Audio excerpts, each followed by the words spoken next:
Hello, Nemthos. Hello, Au. Hello, Rog. Hope you're all having a good day. Oh, today's going to be pretty busy since we have all of Nasus to go over, all of probably Nautilus, and then all the patch notes. Got quite late yesterday with the reveal. Yeah, it came out like an hour after we stopped stream, although I guess we'd actually go a little bit longer. We went to like 3:30, so more like half an hour. Time for another 5-hour waiting room. Hopefully not. I believe that the patch notes, or not the patch notes, the reveal is going to happen in like 3 minutes, and then the patch notes will come out, I think, at 2 as normal. Hello, Rivy. I'm doing all right. Recovering from yesterday. Thoughts on Susan with the Relic and Double Stalkers? I mean, we are going to go over everything with Nasus, but I think you're going to really hit diminishing returns with his Relic and Double Stalkers, because there's normally not going to be enough targets to hit. And so quite often it's going to end up being a waste, because that's going to be 4 strikes. You have to have 4 targets, or at least something big enough to take 4 hits from you. So quite often you're just going to be kind of wasting a Relic slot. Now there's going to be some situations where it could be really good, but I think outside of like very specific situations, like maybe you could take that build into Swain, where you know that they always have like 5 units on the board. But outside of kind of niche situations like that, I wouldn't go for his Relic and Double Stalkers. Hello, Tora. Hello, Cardiac. Like everyone was saying, you need to stop the stream to get the news. Yeah. Unfortunately, I'll be lurking since I need to help my friend to not fail her retake exam. Sounds good. The moment I open Twitch, you're live. Nice. Have you looked at Nasus yet? He looks amazing. I love him. He's so happy. I have looked at him, and yeah, we'll be looking at that here shortly. Also, Broheim, thank you for the follow 14 hours ago. Oh, yeah, we can.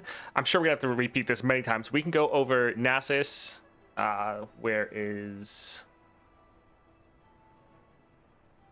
All right, there we go.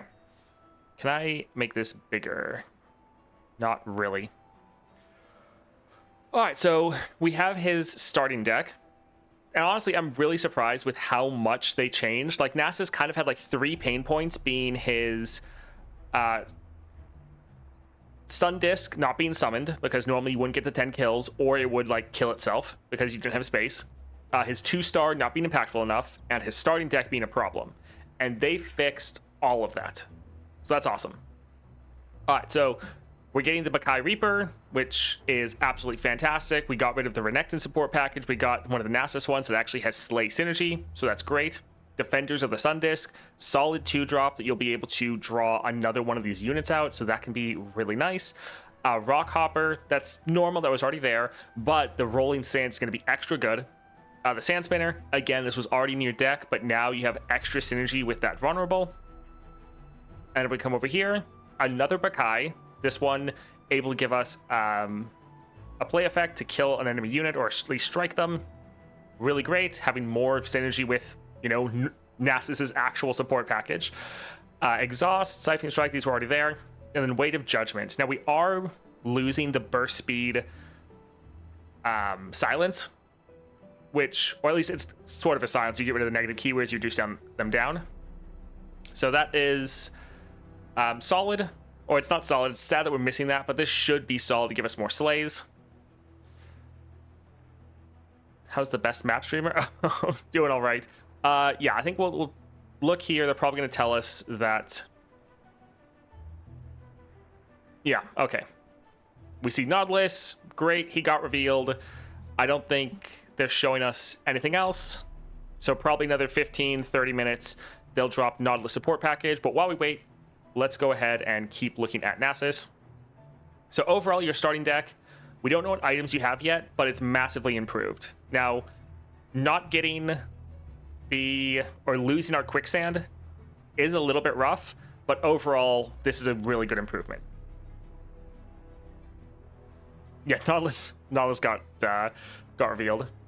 Yes, I will look at what Paulo said. Yeah, we're getting to that. We have another tab up there with what he put up there. All right, so now let's take a look at his star powers. Which, yeah, hopefully this is big enough you guys can read this. Grant your strongest ally 1/1 for each unit you've slain this round. Once you've slain 10 or more units, restore the Sun Disk. So this part used to only be in your 3-star, so they moved it to the 1-star, which is not too bad. Your 2-star, really nice. +1 starting mana. Enemies have -1, so that is normal. That's what it was before. But now vulnerable enemies have -3 instead. And this isn't like a round start effect that they're then given this -3. It's just if you give a unit vulnerable, boom, they already go down -3. So that is awesome. You have a lot of ways to do vulnerable. This is really, really nice. And also remember, Nasus, when he levels, he's further reducing everyone down by like -1 and potentially like -3 when he goes to his 3rd form. I forget the exact amount there. So you're really reducing down people's power. So that's going to be awesome. Anyways, for the 3-star, grant your strongest ally 2/2 for each unit you've slain this round, so pretty much the same. But now once you've slain 8 or more units, restore the Sun Disk. This is really, really good. Bringing it down from 10 means it's going to be a lot easier to do. And then also, the Sun Disk no longer is going to like destroy itself if you have a full board. So now it's actually going to work. Yeah, and unfortunately ad did drop, so we'll just quickly, or we'll pause for a moment. We don't want anyone to miss anything.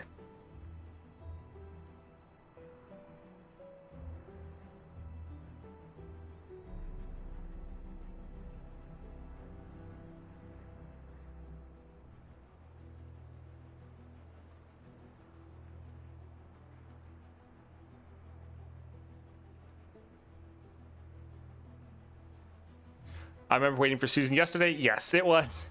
It was quite a ride.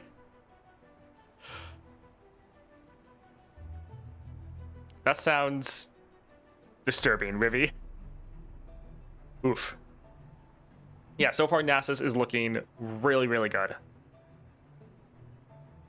They actually, like, they fixed all of his issues, at least all of his main ones. They fixed your 2-star, made it better. They fixed your 3-star and the Sun Disk, and they fixed your starting deck. Those were like all the pain points of Nasus, and they just completely resolved them. So, really, really good.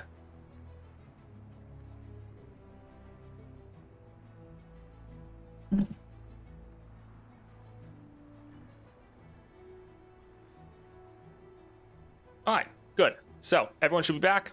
We paused right here with the 3-star. So the 4-star, in my sights, round start, grant the weakest enemy vulnerable.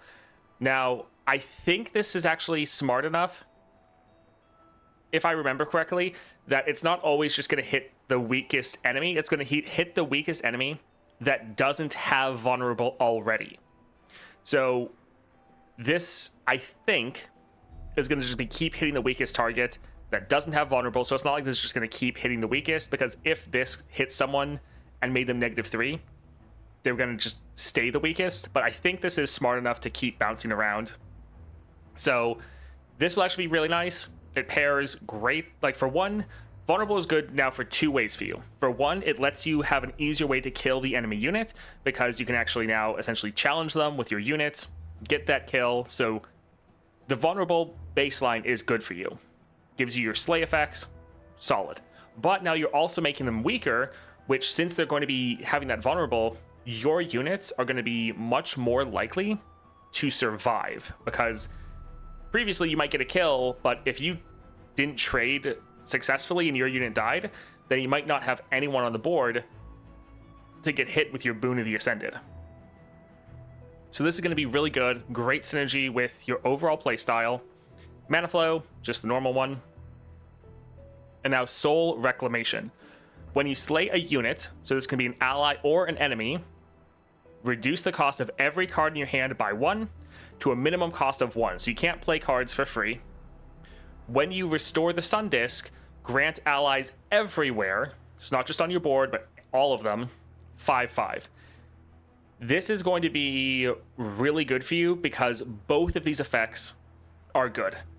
It is encouraging you to keep killing units. By doing that, you're getting cost reduction, so you can keep playing more cards, And then you also have this effect of when you restore the Sun Disk, which is going to be easier than ever because not only is it 8, but you now have a lot more vulnerable. You're reducing down the enemy. You're able to buff up your units. So I think this will be really good. I think Disciple of Shadows is going to be kind of a must for Nasus, because it's not only going to give him cost reduction, but if you play him, whatever units you kill, he's then not only scaling up because of Nasus's like baseline effect, he's going to scale up from Boon, and then he's reducing down your cards in hand. So I think this is one that is very solid. I don't think it's crazy or not as interactive as someone like Kayle, where now they're having this extra effect. It's going to be kind of similar to someone like Warwick, where it's just giving you a good passive power, but it's just focusing on everything you want to be doing. You want to be killing enemy units or slaying units, even your own potentially. You want to be restoring that Sun Disk, and it's just making everything feel better. So overall, I think this is really good. Then we also have his Relic, which I love. I love strike playstyles. I was thinking they were going to give him a strike relic, so happy I was right about that. Power. So this just always is active. When you play a champion, it strikes the weakest enemy. So a kind of better, kind of worse version of Stalker's Blade. If it's Nasus, it also strikes the strongest enemy. So this is a play effect. Stalker's Blade is a summon effect. So that is worse.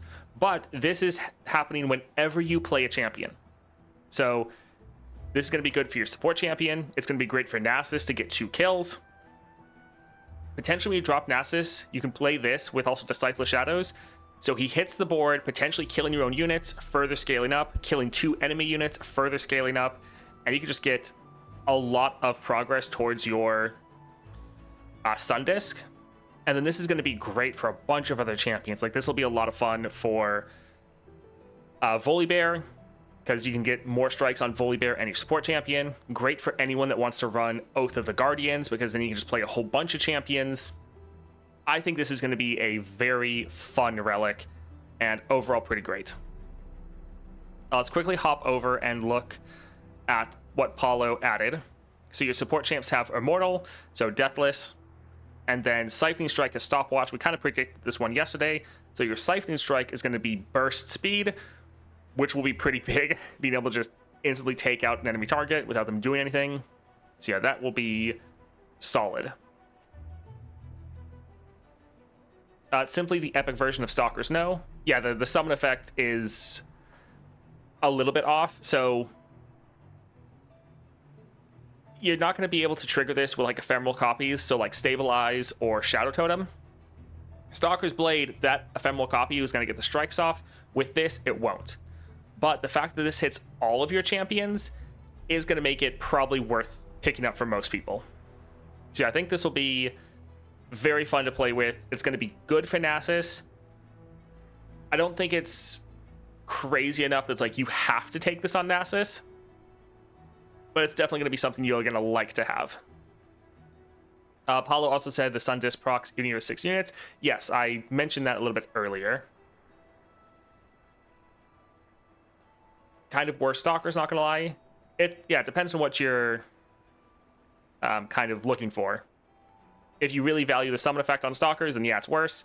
If you're actually going to be able to play this on multiple champions, then it's probably better.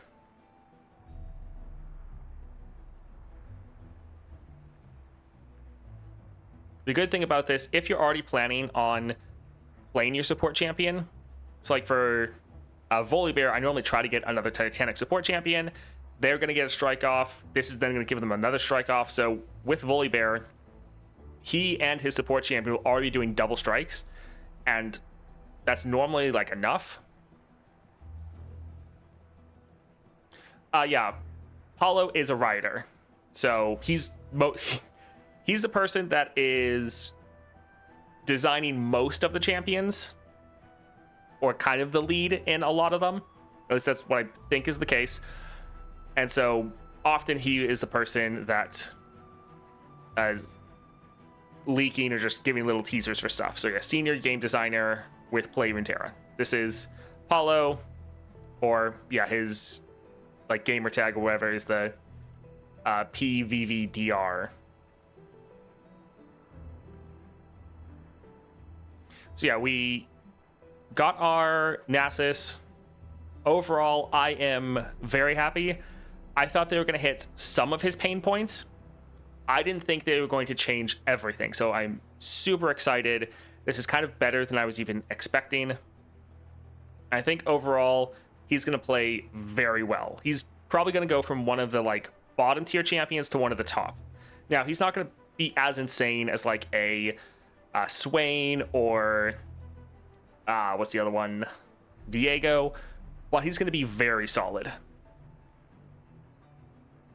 So happy for Nasus. Yeah, it's going to be great. Yeah, we got our Nautilus reveal. Those were the only two that really made sense. But we'll be able to see, hopefully in 3 minutes, they're able to drop the Nautilus info. It might be another, like, 15, though, but we'll see. Pyke, LeBlanc, Kindred, Lilia enjoy the summon overplay, but Garen, Kayn, and similar, I can't think of, would really like the Nasus epic. Yeah, and that's the thing. It's not just a better version of Stalker's Blade. There are going to be times where you're going to want Stalker's Blade because some people can re-trigger the summon effect a bunch of times and not going to get the play effect. But for some champions, especially if you want to lean into it with going for like Aurelion Sol, going for Oath of the Guardians, it can be pretty good. Did they give a reason for the delay yesterday? I think they were just wanting to try a different time and see how the engagement went. It's like Ludens versus big guns. Exactly. Yeah, there's a time and place for each, which I think is actually decent. There are some situations where Ludens is the better choice, but then there's other times where the Epic Relic is going to be better. How does the 5-5 fare against the harder content? I think this is going to be fine because you're getting scaling from your Boon of the Ascended, and then you're also getting a flat 5-5 everywhere. You have a great amount of reducing down enemy targets, and then you're also being able to get a lot of cost reduction. So if this was only the 5-5 and it didn't have like this other aspect to it, then it probably wouldn't be enough. But you're getting all of your units 5-5 baseline, and then you're going to get some pretty, hopefully, big units with your Boon of the Ascended plus your Siphoning Strike. So their biggest units, you should probably be able to get your Nasus up to the point where this is going to be helpful. The -1 occurs before the Nightmare scaling as well. That is a good point. Yeah, Disarmed, which is essentially the 2-star, is a pretty massive counter to Deadly. Do you get to playtest early access to any of the champions? I do not. I've asked them about it, and yeah, that's not something at the moment that they are... I don't think it's worth it enough for them to do it at the moment, so no, I don't get early access to any of the champions or anything. Fiddle's going to be a pain for him, though, unless you get Cleaver and stuff to one-shot him. I mean, not every champion is supposed to be able to, like, be strong into all encounters. Like, for Fiddlesticks, yeah, he's really good at shutting down some champions, like control champions. So it's not that big of a deal if there's one 6-star encounter that is going to counter him. So yeah, overall, I think this is going to be pretty good. This 5-5 is pretty crazy for just a entire, all of your units everywhere buff. And then that's not your only way of scaling. Nasus scales up whenever you get a kill. You're also going to get scaling from this. Also going to get scaling from Siphoning Strike. I think you'll be able to handle the bigger targets. Now, there might be still some situations where the enemy has, like, the Watcher that with, like, 3 Black Cleavers that is kind of meant to counter any of your units. So yeah, situations like that, or when you're going up against the bridge where they also have the champions gain like all their stats increased, yeah, you might have some situations that are bad there, but that's pretty much everyone. All right, it is 12:16. We're trying to refresh to see if there's going to be anything. We might have to wait another half an hour. We'll see.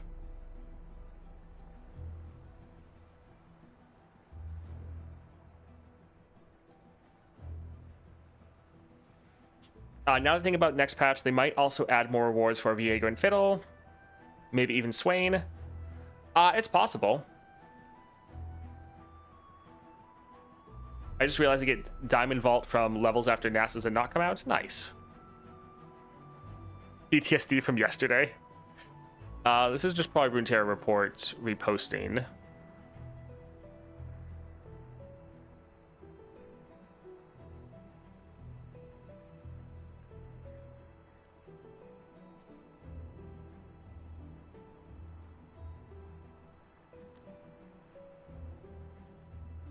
All right, so yeah, I'm not really seeing anything at the moment other than the reveal. So yeah, probably just 15 minutes. The thing is, yesterday they didn't even reveal Nasus until like 4 o'clock, so we should be fine. I mean, we know, or the patch notes normally are listed to come out at 2 o'clock. The champion reveal or his support package should come out before then. We'll just wait 30 minutes more, 4 hours later. Path of Champions only. I mean, both of these champions are already in PvP. But the update is focusing mostly on Path of Champions. Alright, it's out. Alright, fantastic. Nautilus, let's take a look. This starting deck will have 3 copies of each card instead of the standard 2. Interesting. So they're making it so you're having a bigger starting deck. That's going to be really interesting. All right, Beast Below, fantastic that we're getting that. Grumble Slug, decent early drop. A 2, not bad, just solid unit. Devourer, really nice we're getting both of these sea monsters. Sometimes they've been a little bit iffy about putting too much of the support package in. Both these will be really nice. Great way to get some removal, especially the fact this is an obliterate, not just like a kill or anything. So, solid. Hired Gun, another just solid card to drop. Dredge Dredgers, good way to get some toss going. And then Nautilus himself. So that's not bad. I think... Does he have less cards than normal then? Is it normally 6?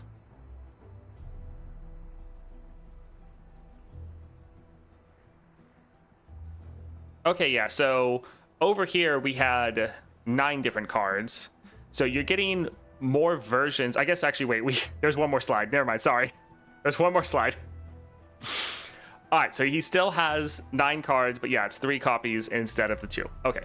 Heavy Metal, destroy a unit's equipment and deal 2 damage to it. So some form of removal. Toss 2, draw 2. Nice.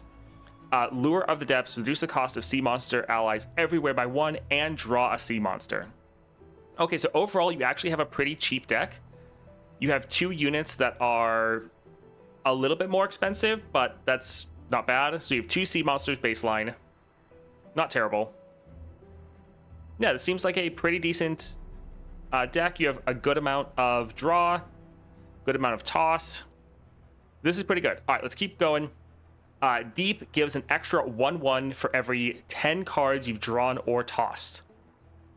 Okay, so Deep gives you 3/3 when you hit negative 15 cards, or your bottom 15, and now it's just giving you even more scaling, so your units are absolutely massive. All right, Endless March, +1 starting mana. Until you're Deep, when you draw a card, toss 1. Game start, toss until your deck has 40 cards. Interesting. So you can, for one, this is just helping you get down to your Deep a lot faster. And this way, it doesn't matter how many cards you pick up. You're just going to toss at the start of the game all the way down to 40. This is going to give you really good consistency. And it's going to be great for just grabbing a whole bunch of cards and adding them to your deck. Because the more cards you toss, the bigger you are. So yeah, pairing this with like Stack Deck is going to go great because you can just hoard a bunch of cards, toss them all at the start of the game until 40, and then when you do hit your Deep, it's going to be massive. All right, your 3-star Deep gives an additional 1/1 for every 5 cards you've drawn or tossed. So again, the more you're tossing, the bigger your units are going to be. When you hit that Deep, you're going to be insanely huge. Fortifications, your Nexus is tough.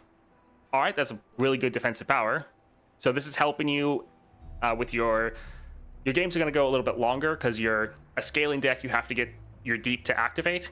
So this is just going to give you really solid defensive, mana flow, Rising Tides. Each round, the first time you draw or toss a unit with cost less or equal to your mana gems, create a copy in play.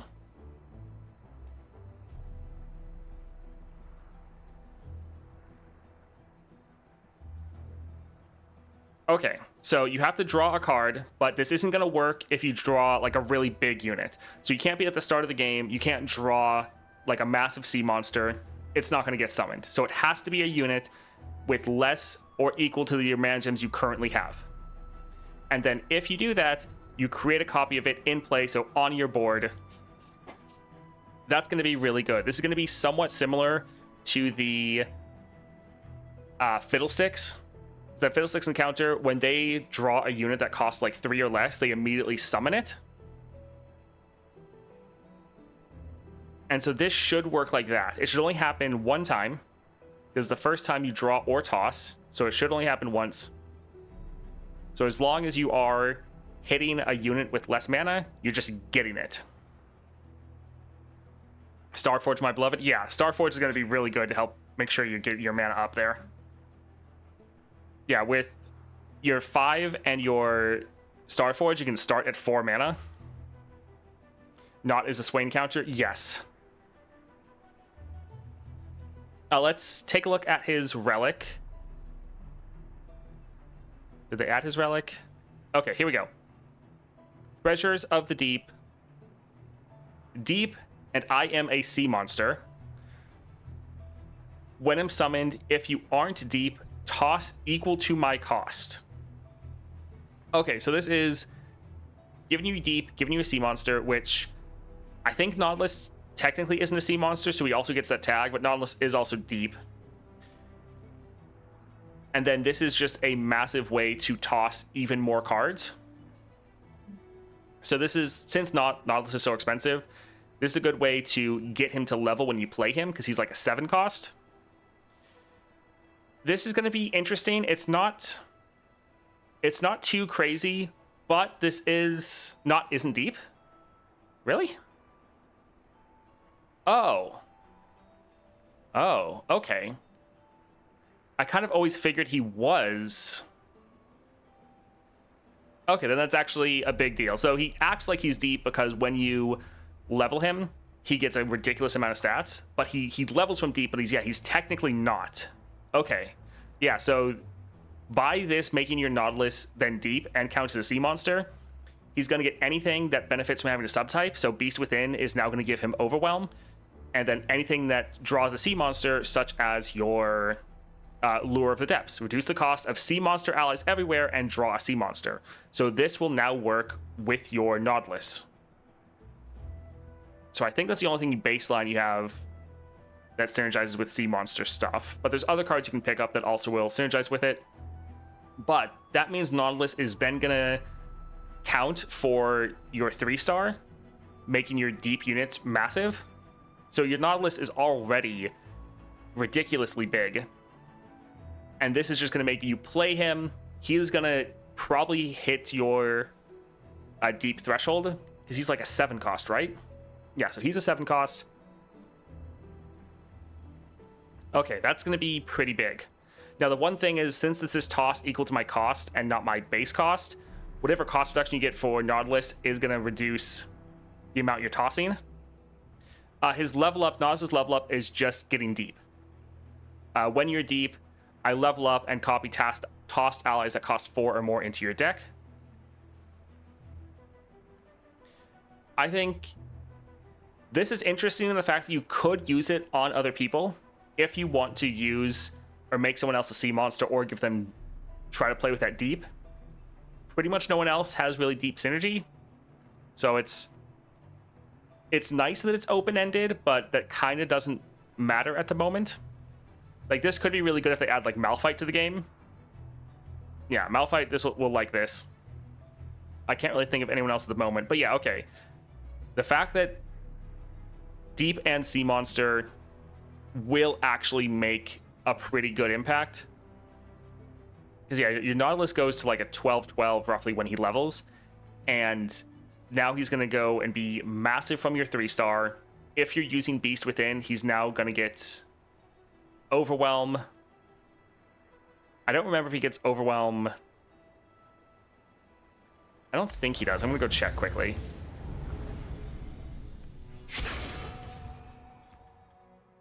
Nico for the extra 2 subtypes. I mean, potentially. Okay, yeah, so looking at Nautilus, when he levels, he goes to 13-13, and then his keywords stay the same. Now, your sea monster allies cost 4 less, but he doesn't have Overwhelm, so giving him Overwhelm from the Beast Within and the extra 1-1 actually is not going to be too bad. Yeah, overall, I think this is going to be pretty good.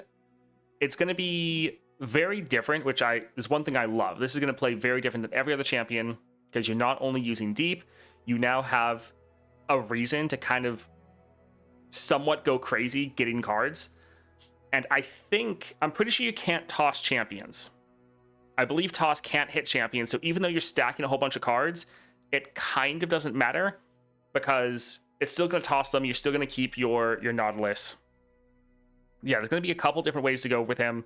Starforge Gauntlets is obviously going to be fantastic.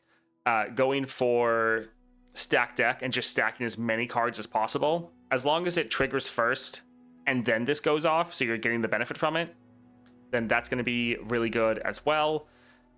This is going to be fun. Finally, I have a use for my 3 builds, 1 Novas. Yeah, same. Yeah, champions can't be tossed, so it's not like you can get rid of any of your champions here. I think this is going to be really interesting, and Nautilus is going to have some of the biggest units in the entire game. Beast, stack deck, Starforge Gauntlets. Yeah, that wouldn't be bad. They did I think a good job with the Epic, where it's like, this will be good. It'll be solid for your Nautilus. I don't think this is going to be a must play. It's like something that you won't mind having. It'll work well. It'll synergize with him. But it's not like this is something that you have to get. So that's nice.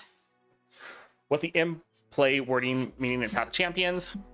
Yeah, the in-play is a little bit interesting right here. Create a copy in play. I think it's probably because if you would say like summon it, then that's going to summon it from your hand, and then you're not going to have a copy in your hand. So you're making a copy of it in play, but then you also can play it as well. So you're potentially getting like 2 versions of it. It's the Ambessa and Warwick relics all over again. I would say I think it's definitely better than the Ambessa one, personally. Finally, not. Let's go. Yeah, it's going to be awesome. Can't wait to use that relic for Maokai. Yeah, I think it's probably going to be a while before we get Maokai, but yeah, it's going to be nice.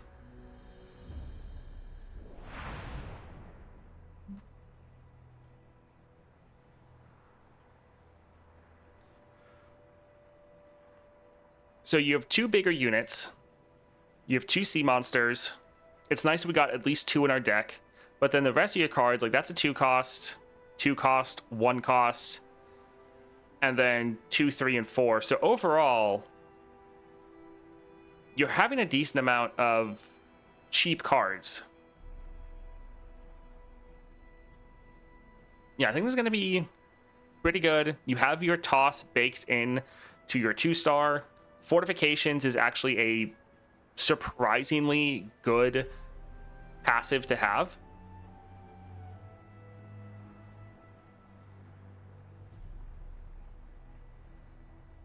And it's nice that, yeah, this is until you're deep, you're having that tossing.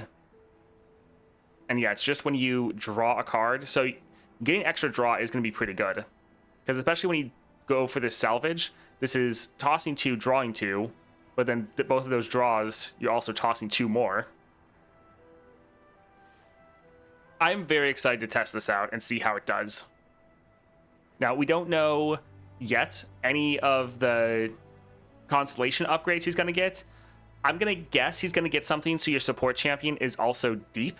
I think We used to have an item in game, I think they might have gotten rid of it, or I haven't seen it in a while, where it would make your unit deep, or like, yeah, count for deep in a sea monster, I think.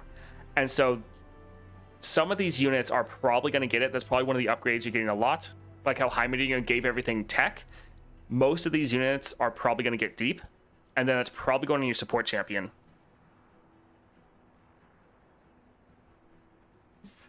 His relic seems pretty unnecessary considering how well he works with Beast Within, Stack Deck, and Starforge. Yeah, 100%. It's going to be a solid relic, but it's not like you're going to need to get it. I don't know how I feel about him having no real game plan. Just toss and hope you win before running out of cards. I mean, the thing is, you just really have to draw your Nautilus, because once you draw him, you play him, and then he's going to give you back a bunch of your cards. Diving Helmet, yeah, thank you.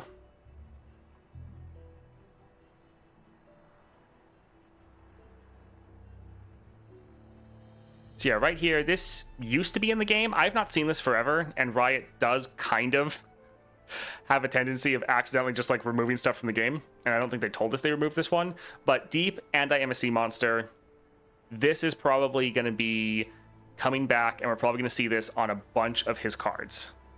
This is probably something you're getting with your Constellation. And yeah, your support champion.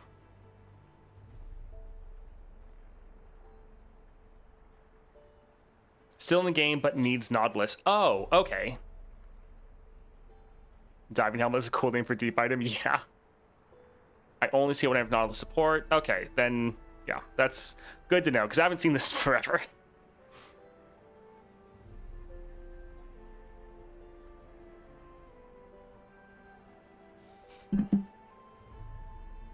That makes sense.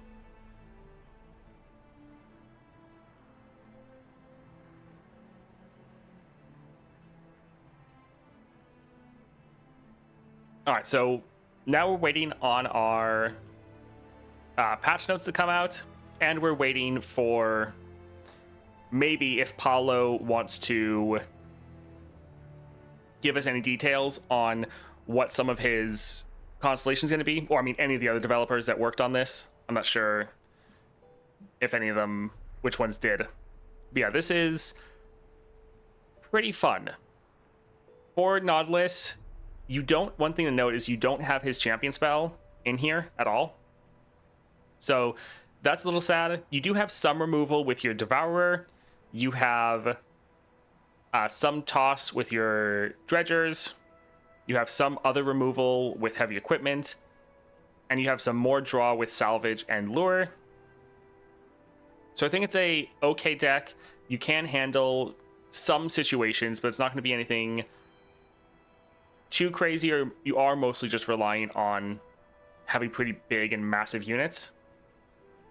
Since this is a very unique type of deck, it's hard to see right now just how strong it's going to be. But yeah, with Endless March and Echoes from the Deep, we actually have a champion that you just want to stack as many cards as possible, and because of that, your units are going to be huge. So going for, yeah, stack deck to get that extra gold. If you can actually get the epic power that gives you gold every time you win a match, this actually will be good, because you just want to buy pretty much as many decent cards from the shop as possible. This will be interesting. Fiddle going to be a real nightmare. Yeah, it'll be interesting. He's going to toss you really, really hard, or mill you really hard. Also, his 6-star, I think it is good. It kind of seems like a better version of the Darius one. Now, the Darius one, you can trigger it multiple times, because you can just do every single time you attack, you can get a unit on your board. So that's not too bad. But this is just giving you another unit potentially at the start of the round. But you're not only getting it on your board, you're also getting a copy in hand, so you can still play it.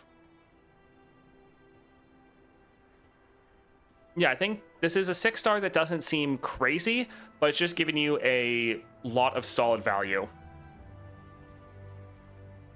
Are they changing deep? I'm not seeing that anywhere. But I think the way they're adjusting deep is the fact that you're getting way more cards in your starting deck than normal, because most people only have 2 copies of all their cards, and so you don't actually start with that many.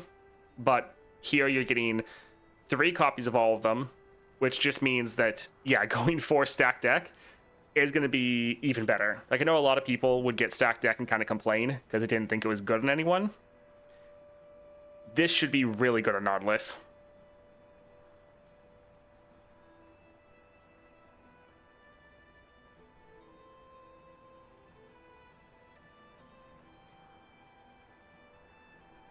Let's see.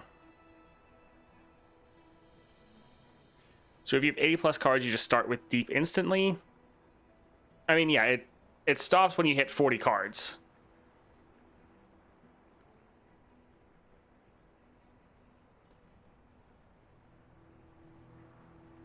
He has 9 cards.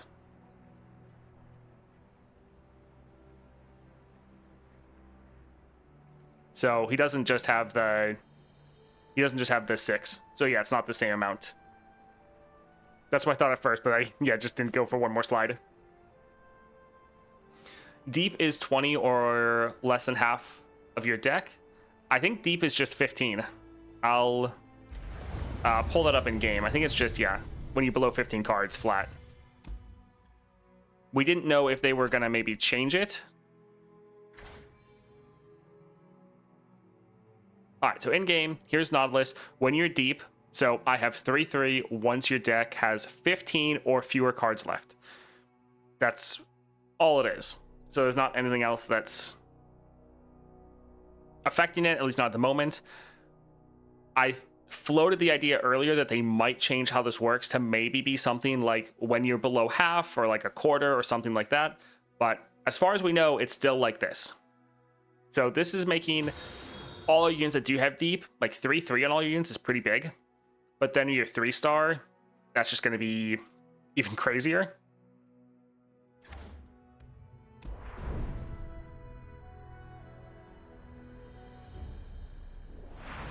Being at 15 is kind of dangerous because he doesn't have mill protection. I mean, he kind of does. You have to get your Nautilus to get your mill protection, because when you're deep, when I level up, which happens when you're deep, copy tossed allies that cost 4 or more into your deck. So if you tossed a bunch of your bigger units, that's fine. He's going to then throw them all back into your deck. So if you don't get Nautilus, then you might have an issue. But at the same time, you can't toss champions. So eventually you could just keep tossing, and you might get down to like your last 2 cards. One of them is going to be Nautilus, or both of them should be a Nautilus. And then you can play him, and then he'll fill your deck back up. So you do have some amount of mill protection. One issue is if you're going up against someone like Fiddlesticks, where he could mill your cards before you can play them. Although again, I'm not sure if you can terrify. I think you can terrify champions. So yeah, Fiddlesticks could still hit you.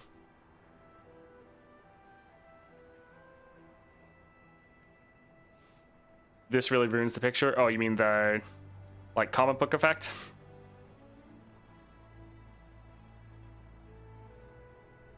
Yeah, they're trying to go for more of a comic book style effect going forward. They're trying to see how it goes.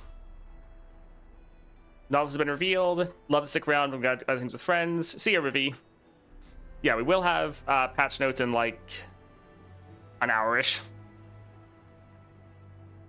On the other hand, Fiddle will deep you basically instantly. Yeah, for Fiddlesticks, you probably want to try to just make sure you get your Nautilus in your opening hand, if at all possible. I do kind of wonder how Echoing Spirit is going to be for your Nautilus. Because if Echoing Spirit giving you those 8 extra cards, if that counts towards your Endless March, that could actually be pretty good. Because you're just getting even more cards you can then toss. And then you know you're not going to toss your Nautilus, so you're going to have a good time drawing him. You're going to have one issue, though, where you could end up with nothing but Nautilus, and then you can't like play anything for a couple rounds. Yes, we took a look at his relic.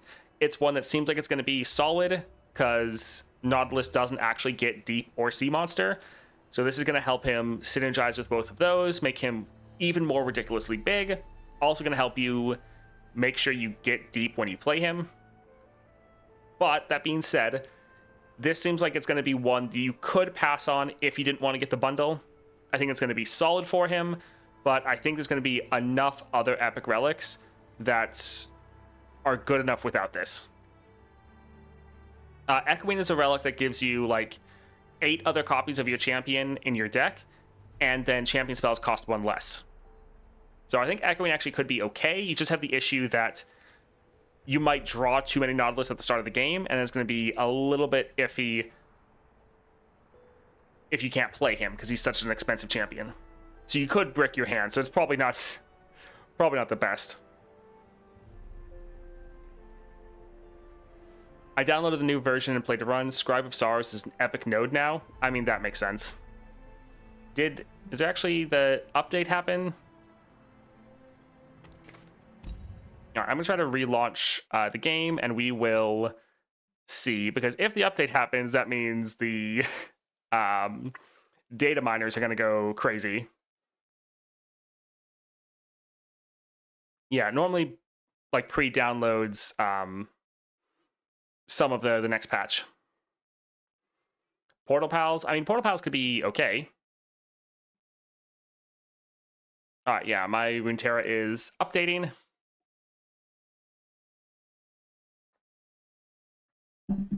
Will Frozen Tomb be good on him? Yes, I think Frozen Tomb would be pretty solid. Double Nautilus would make his sea monsters basically free. Your time has come to data mine? Yeah, pretty much. I am interested to see if we're going to get other epic relics. I think this patch or next patch is time for us to get another refresh of just general epic relics for the golden reliquary pool. So it'll be interesting to see if the data miners find anything like that. Scribe and Soloist are both insane for the cost. Yeah. They're some of the best like nodes you can get. All right, yeah, so there is a bit of an update if anyone wants to download it already. I'll have to keep an eye on the Reddit as well. I'm looking through, but they haven't updated the files yet. Sad. Is there a relic like the Shadow Totem that gives you ephemeral copy on play? No, there's not a relic. There's a power. So there's Stabilize, the Rare Power, and then there's Shadow Totem. I think that's it. Toast, you have a favorite encounter? Not really a favorite one baseline. It kind of just depends on who I'm playing. Like on some champions, I love getting the Lux one so that you can just fire off a bunch of lasers. For Vhagar, I obviously love the Darkness one. I mean, probably, yeah, my favorite encounter is probably just the Smooth Soloist because it's so good.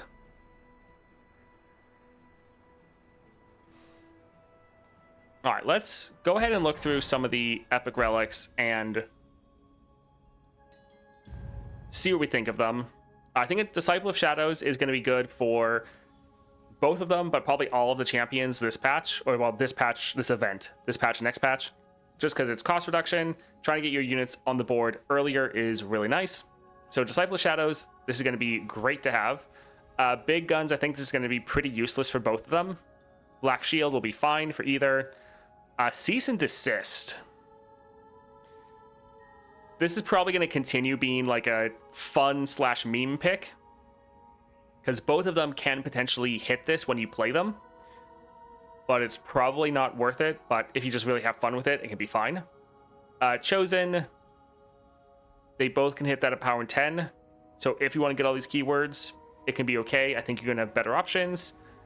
Cruel Experience. Play an ally with 2 or more health. Deal 1 granted overwhelming impact.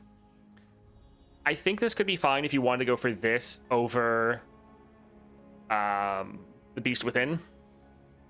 but you do have to play your unit, so it doesn't count for summon, which means it's going to be a little bit bad for Nautilus 6-star. Yeah, we'll see. Deadly Harpoon, probably don't want to bother.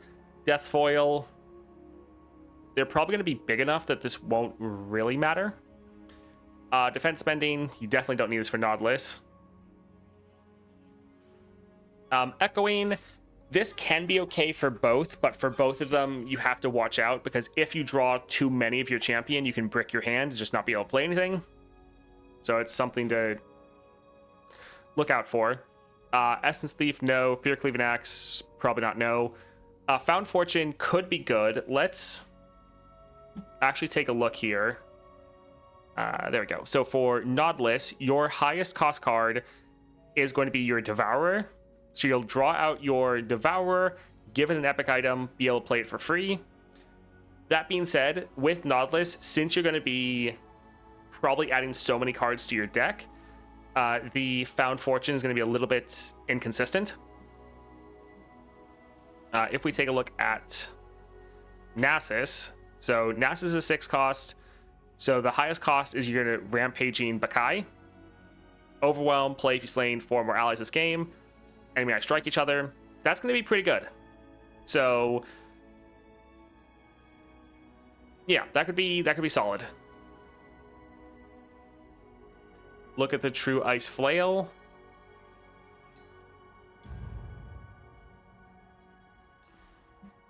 When I'm summoned, give enemies vulnerable this round. That could be okay for Nasus, because by doing this, you are going to be giving everyone -3. So that could be okay. I don't know if this used to just be the strongest enemy or something. But yeah, for a common item, this is actually going to be a really good pickup for Nasus. I don't think you're necessarily going to want this over like epics, but yeah, while you're leveling him, if you get him to 2 stars, then this will be pretty nice. Yeah, this, if you have any common slots and you're not using them for like rerolls or where are they? The Cosmic Blessings. True Ice Flail is probably going to be worth picking up.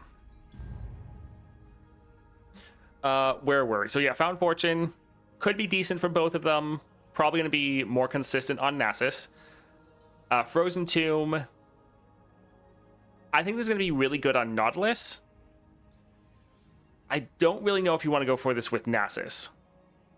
On the one hand, you could try to get double Nasus on your board. But yeah, I think with Nasus, you're going to want to focus on Disciple of Shadows. You're going to try to get him on the board earlier.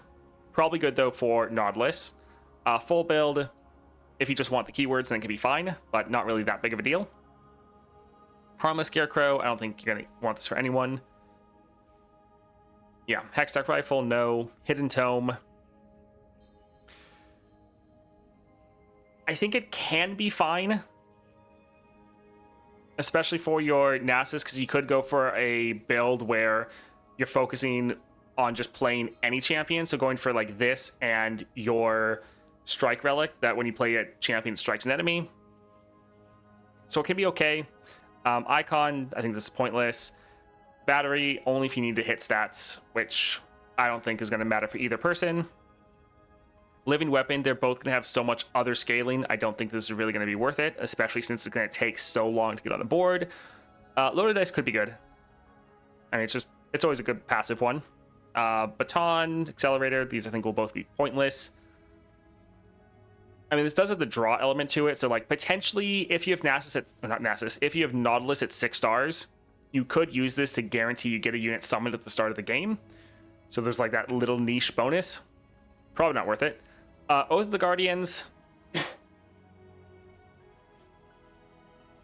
I think this can be fine, especially if you want to use the Nasus Relic, the strike for champions, but not too crazy synergy. Packed Powder. I don't think either one of them is going to be particularly good at plunder damage, but it's something you could use. It's more scaling. They both like that effect, and you could potentially get cost reduction. It's going to be a little inconsistent. Hex Core, I don't think this will matter at all. Portal Palace, it can be fine for either, because whatever you pull out is going to be massively cost reduced. So there is that. Secret Technique, good for Nasus. And it probably doesn't matter for Nautilus. Shockanaw, won't matter. Siren's Call also won't matter, probably. Spectral Scissors. I don't really think it's going to be important for anyone. We're going to see the reveals when this new Battle Pass come out. The patch will hit tomorrow. And patch notes is either in 10 minutes or I think it's going to be an hour and 10 minutes. I think that's probably when the patch notes are going to hit. All of their reveals are happening on their Twitter or X. So Legends of Runeterra account. Here, I'll just post that in chat if you wanted to look at that while we're looking through the relics. So yeah, Spectral Scissors, I don't really see this mattering. Yeah, Stack Deck is going to be insane. Spellweavers, again, don't think this matters. Spirit of the Buru, doesn't think it matters. Stack Deck, this is the thing that's going to be absolutely insane for Nautilus, as long as it actually calculates correctly with his 2-star. So 200 starting gold, so you can actually buy stuff from the shop. Great. Allies have 1/1 for every 12 cards in your deck past 18 at game start. So for your Nautilus, he is already starting with way more cards because you get 3 copies of all your cards instead of just the 2. So you're already starting with more cards. And then from your 2-star, you want to get a bunch of cards. So you toss a ton at the start of the game. So as long as this gives you the extra stats before they all get tossed, and so it only like stops at 40, as long as that doesn't happen, these two are going to be very, very good together. So yeah, Stack Deck plus Nautilus is, or should be, incredible together. Spellblade won't matter. Starforged Gauntlets won't matter for Nasus because Nasus starts at 3/3, but for Nautilus, this is going to be incredible, especially with his 6-star, because his 6-star scales with your mana. So this is going to be good. Strength of Stone, I think you could use it on either of them. They both have scaling for health and power. So I think it can be fine if you like need to use it, especially for like monthlies. But I think you have better stuff. People always hated Stack Deck. I always loved it. Now people see it has many uses. I mean, yeah, it always was pretty solid on a decent amount or on specific adventures. Nautilus is going to be a champion that really, really loves it. Raven Army. If you want to go for this with like a plunder build, so you could go for like Beast and then also go for Packed Powder and Scourge of Stash to get like 4 cost reduction at the start of the game. So you go for 4 cost reduction at the start of the game. If you starting at like the 3 mana, you could potentially drop like turn 1 Nasus or turn 1 Nautilus even. But you'd like be throwing everything at that, which is probably not worth it. Buying stuff is always my favorite, so I always love Stack Deck. Just realized Naut has a counter versus Swain. Yeah, Nautilus is going to be great versus Swain.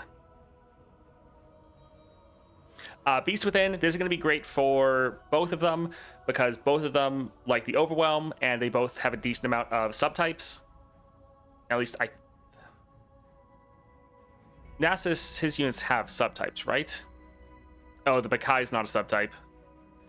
Okay, so you'll have Elite and you'll have Ascended. All right, so Nasus, you're not actually going to get the subtype from most of your units. That will actually not be the best. But you still will like the Overwhelm. But it's going to be great for Nautilus because most of his units should get the Sea Monster subtype. And then the Overwhelm. Since you have so many massive units, this is probably going to be really, really good. Cries not having the Beast Within, yeah. Naut has an advantage because of 3 instead of 2 cards, yes. See ya, Tarot. Hope your card or your phone starts not misbehaving. Twin Drakehounds, kind of useless as always, and Windblade, yeah, not that big of a deal. So some of the Epic Relics are going to be pretty nice for them. I like that Stack Deck is finding someone that's going to really, really enjoy this. And I think they did a really good job. Well, before we've actually seen how it plays, I think they've done a good job with Nautilus. I think his powers are pretty imaginative, and I really look to see how well this does while you're in game. Because also, right here with the 2-star, until you're deep, when you draw a card, toss 1. So you're tossing like baseline every single round because you always draw, but you can now try to build towards even more draw, because the more you draw, the more you toss. So you should actually be able to build around this pretty well. I think it should be quite fun. I really look forward to seeing how this works.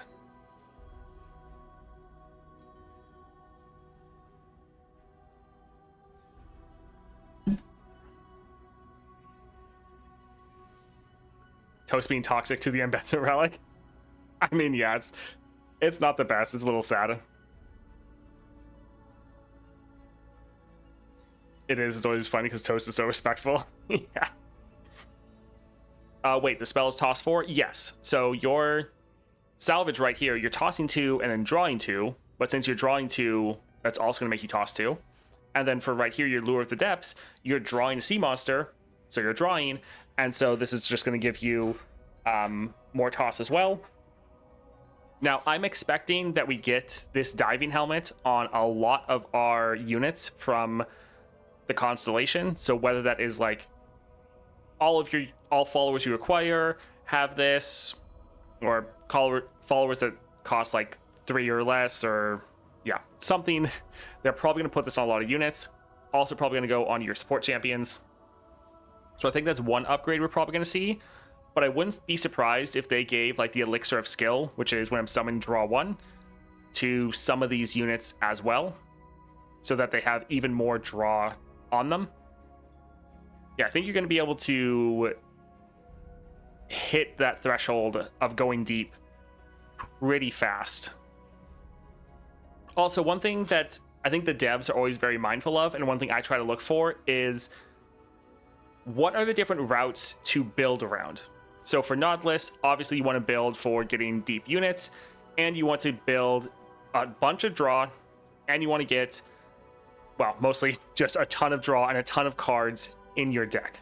That's kind of the main way you're wanting to build your Nautilus. And if we take a look at Nasus right here. So for Nasus, you're wanting to build for killing enemy units or even killing your own units. So any slay effects are really good. But now you also have this route of you're wanting to find anything that's able to give you this vulnerable. Now, vulnerable has always been decent for you, but now you actually want to build more around it. And so I think this will be pretty fun. I'm very excited for both of these champions. And the past couple champions that have been released, such as like Kayle and like Warwick, a lot of them we kind of had question marks when we saw them, and they didn't really look the best on paper. And I think they're all great champions, and a lot of things kind of clicked together once we actually started playing them.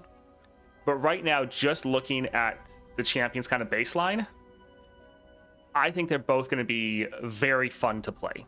I don't think either one of them is going to be necessarily crazy overpowered. Like, I don't think either one of these is going to be like the new best champion in the game, but I think they're both going to be very strong and a lot of fun and just very, very different.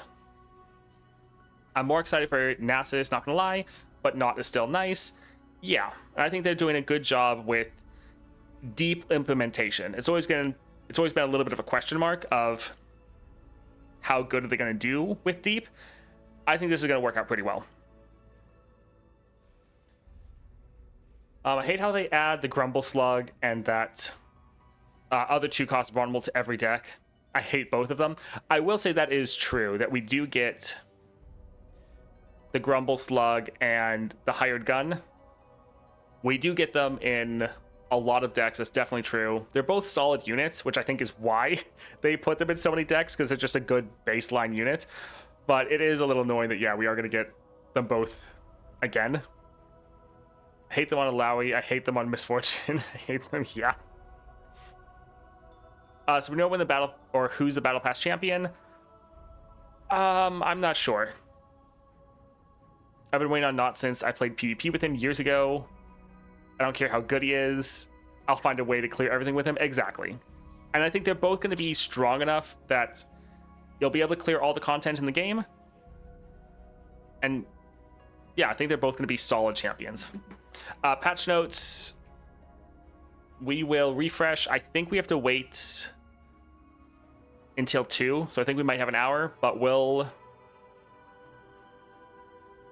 I got excited because the top result was the other patch notes, but that was a month ago. So yeah, no patch notes yet as far as we can see. If anyone else sees something though, definitely let me know. Fast deal Nautilus. Yeah, fast deal will be really good. Quick recap, I just got in. All right, Nautilus is looking really good. One way that they are trying to make deep work with him so that you're not going to be just at like almost deep when you start the game is you get 3 copies of all of your cards in your starting deck instead of 2. So you're starting with a bunch of extra cards. And then he's going to be someone that you're wanting to stack up as many cards as possible and build around drawing cards, because the more cards you draw or toss, the bigger all of your units are. His Epic Relic is one that is going to be good, but not crazy. So if you want to pass on it, it's probably fine, but I think it's going to be fun for him. And then for Nautilus, they fixed all of his issues. So Nautilus had 3 major issues. Sun Disk not working correctly, or just never seeing it. Your 2-star not being good enough, and his starting deck being kind of terrible. All 3 of those got fixed.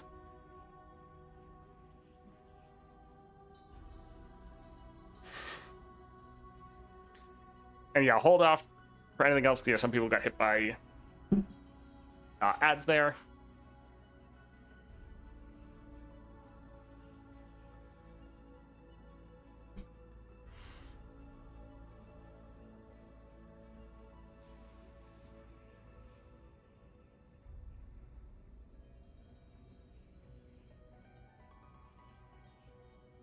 Also, geography stream yesterday. Did you make it to the reveal time?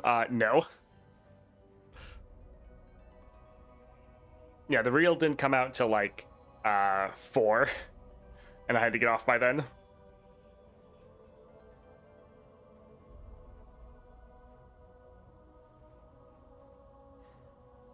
I don't see much improvement to Nasus before 4-star.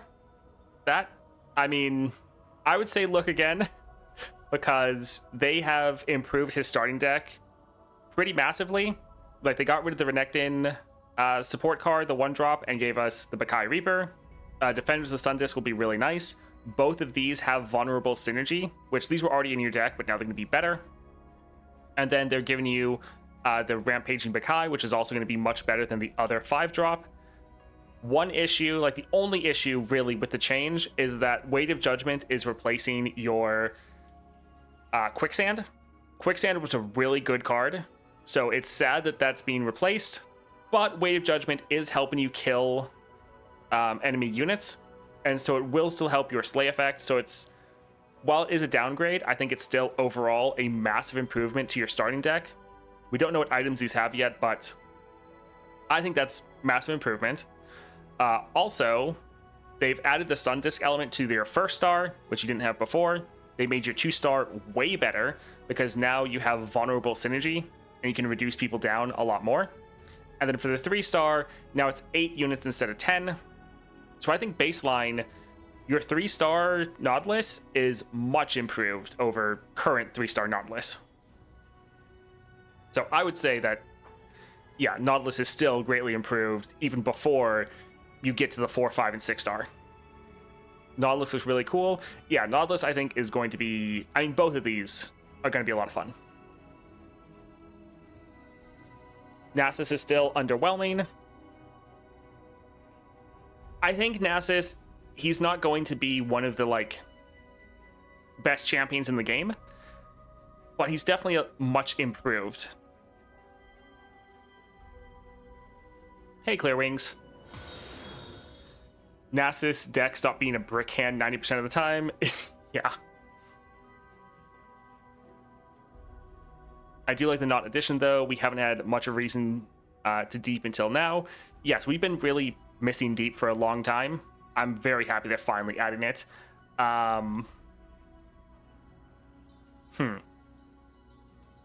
Try blank. Thank you for the follow. And Siri Usul. Thank you for the follow as well. He's no longer going to be the worst champ. I think he never was. I would say that Lee Sin was the worst champion, personally. So I think Nasus was like bottom 3 as far as champions. But now I think he's going to be pretty solid. Oh no, Orange is a lot better now. Luan, followed by a ton of numbers. Thank you for the follow, appreciate it. Lee Sin got better with the Victor's Relic. That's true. I mean, a lot of the worst champions have gotten improvements over the past couple months. Like even Nasus, they improved his deck and changed around some things, so that actually got improved. And then same thing with Ornn got better when they changed his star powers around a little bit. And then Lee Sin, they changed his starting deck and made him a bit better. Lee Sin, I don't consider him a champ. Yeah. Big Deadly counters the -1. I mean, the -1 kind of counters Deadly, though, because that usually is reducing it down even more. But yeah, if they have absolutely massive units, this is still going to help reducing them down. But if their units are too big, then yeah, it won't really matter too much. Yeah, the Nasus 6-star thing is going to be pretty fun. Because the flat 5/5 to your units everywhere. And also, it's just going to make the Sun Disc so much more impactful. Because before, kind of didn't matter as much. But now it'll actually be really good. Actually, let's take a look. I need to remember what Nasus does.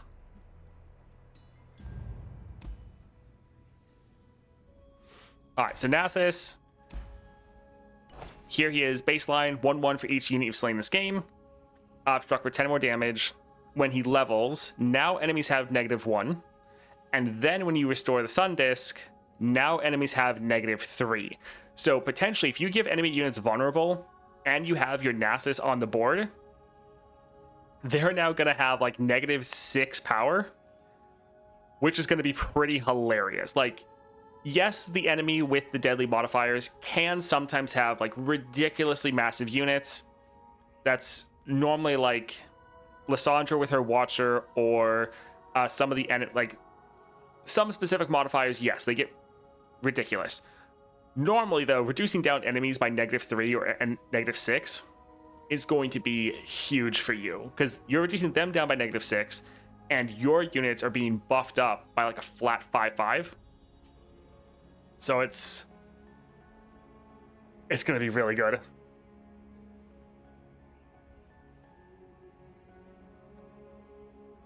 I guess it would be a little bit funny to go for Nasus and try to go for the Frozen Tomb to get double Nasus on the board, so that they just like further reduce down everyone. You can still get the -1 power, right? Probably, yeah.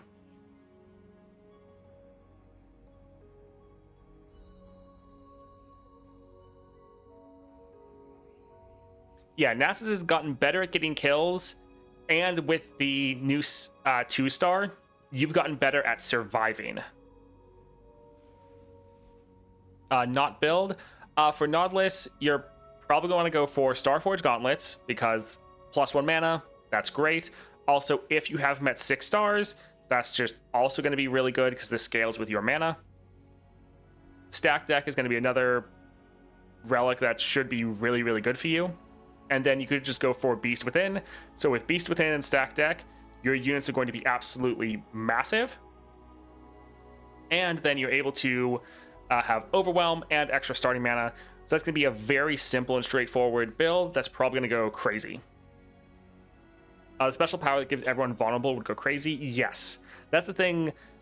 We haven't really had any champions that had any good scaling with Vulnerable. Like, Vulnerable's always been solid, but there's not really been too much of a reason to go for it for most champions, other than just the baseline effect. But with Nasus, we now have like the baseline effect, which is good, helps you get kills, but now it's also completely reducing them down, which is going to be great. Also, for Nasus, it's just vulnerable enemies have -3.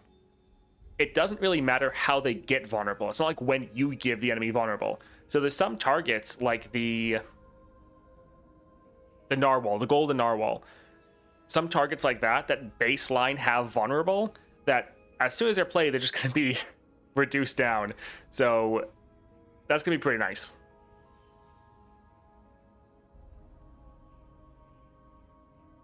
The only good thing about vulnerable was that it allowed you to get 5-star and 6-star volley. Vulnerable is a Renekton thing, though. True. Vulnerable is a little bit more for Renekton because he's all about when you challenge units, they get bigger. So that's definitely true. But reducing down enemies' power is very much a Nasus thing. So I think they both could have vulnerable synergy, but have it in a different way. Where Nasus, you're using it to debuff the enemy and get kills, where maybe Renekton can have given the enemy vulnerables as well, but for him, it's still a way to challenge their units, but also his units just get bigger. And honestly, both of them having vulnerable synergy, I think is perfectly fine, because they are brothers after all. They probably are going to have some overlap.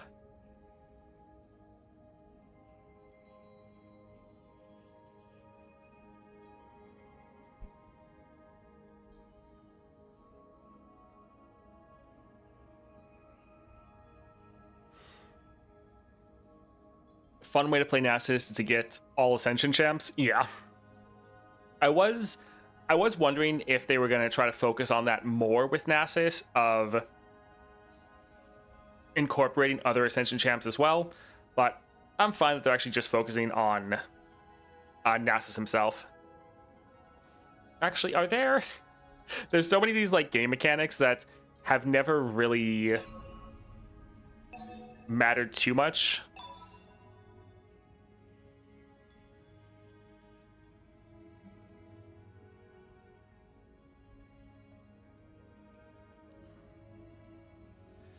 All right, I'm gonna look up the Sun Discs. I'm wondering if there's any other benefits. I keep forgetting about the level 3 Sun Disc.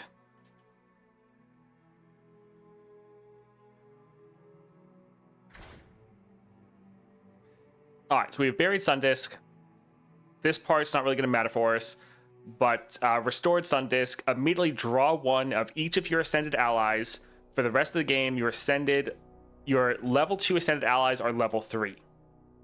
So yeah, this doesn't really give us any other benefit from just the landmark itself. But if we had other champions, like if we had a Renekton, this should also draw them. I was just kind of thinking about...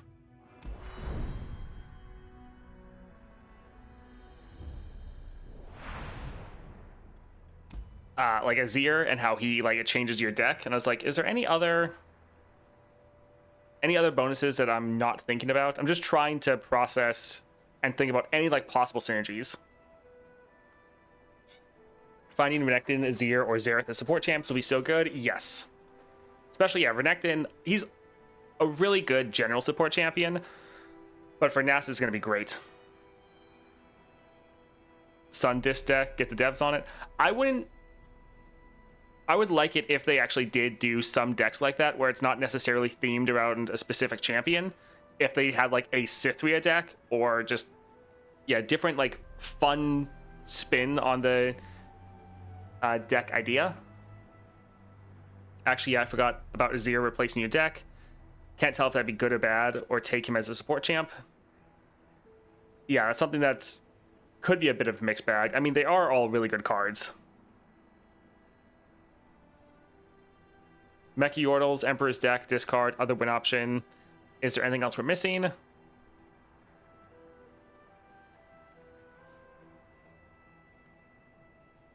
I mean, there's other kind of remixes of existing game plans. Like for here, we have Deep for Nautilus, which is all about tossing to try to make your units bigger. But we also have the toss mechanic for Maokai, which is about just obliterating the enemy deck. So they can't just use existing like play styles or play patterns and just use it in a different way.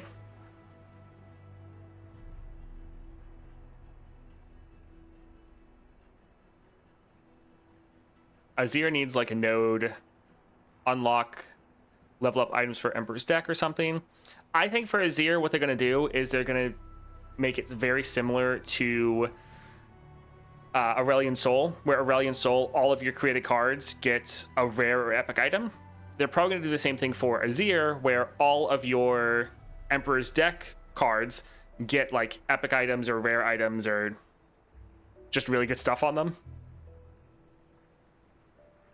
Maokai champ in Path Champions with Phil support.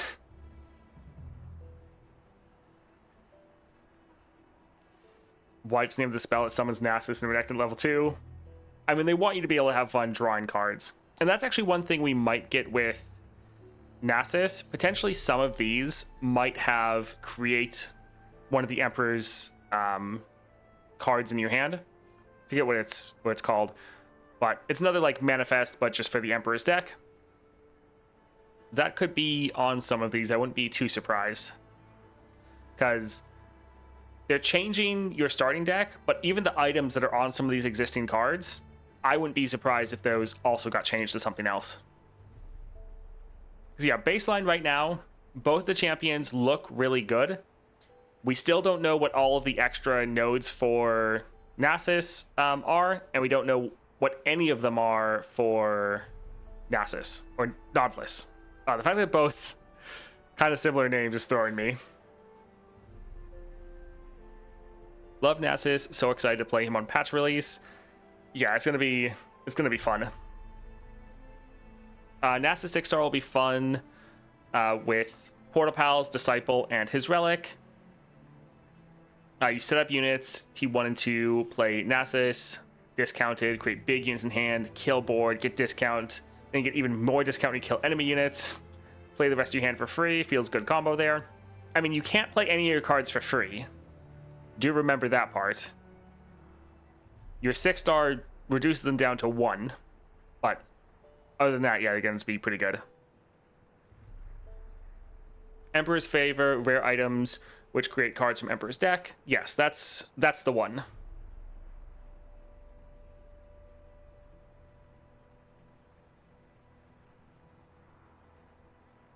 Aurelion Blade Dance synergy sounds fun. Blade Dance, once you have your like 6-star activated, so all units have 5/5, would be crazy. Honestly, that's going to be something that any of your effects that are able to like summon units at the start of the game or at round start is going to be pretty big. No patch notes. The patch notes should release at 2 o'clock, so like 40 minutes. I believe that's when it's going to be happening. Also, I'll refresh. Paulo likes to give us some teasers. Like, we got this yesterday for Nasus. So I'm sure he'll do it at some point, but we're kind of just waiting to see if he wants to give us any news on Nautilus. Although we don't actually know if he was the one that designed Nautilus. So we'll have to see. I hope they give us a Shurima Nova. Avern right now reserved for the Great Emperor. Yeah, I'm actually really excited. I have a Bilge and a Shurima Nova Crystal.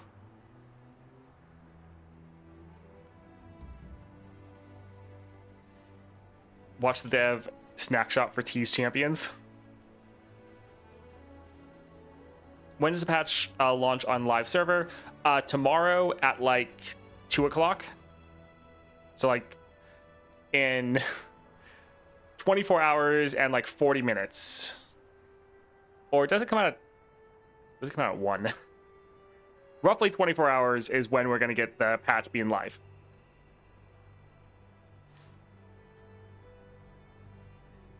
Let's set the odds for how many shards you can get for free. I think you're going to get close if you consider the Battle Pass plus all the rewards we're going to be getting in the event, I'm going to guess you're going to be close to getting both champions to like 5 stars. And you're probably going to get around 50 Nova Shards.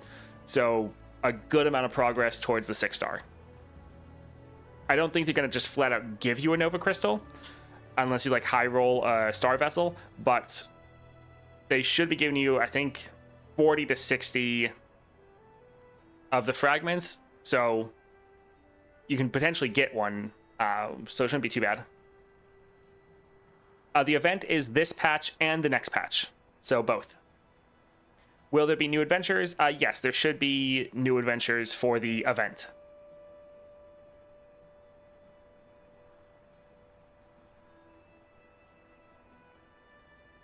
Only Microsoft rewards referral was still a thing.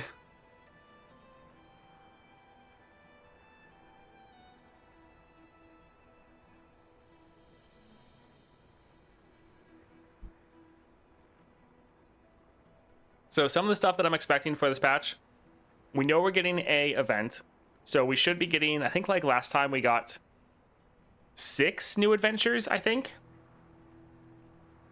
Somewhere around there. So we should be getting a good amount of new adventures. And then I'm thinking there's a good chance we get new epic relics for the golden reliquary pool, because it's been a while since we've had that. So I think that refresh is likely to happen either this patch or next patch. Also, the Glory Store, or Glory Shop, whatever. One of those, it should be coming out probably again, I would think, this patch or next patch. They haven't confirmed any of this. This is all my personal speculation. But that's what I would think.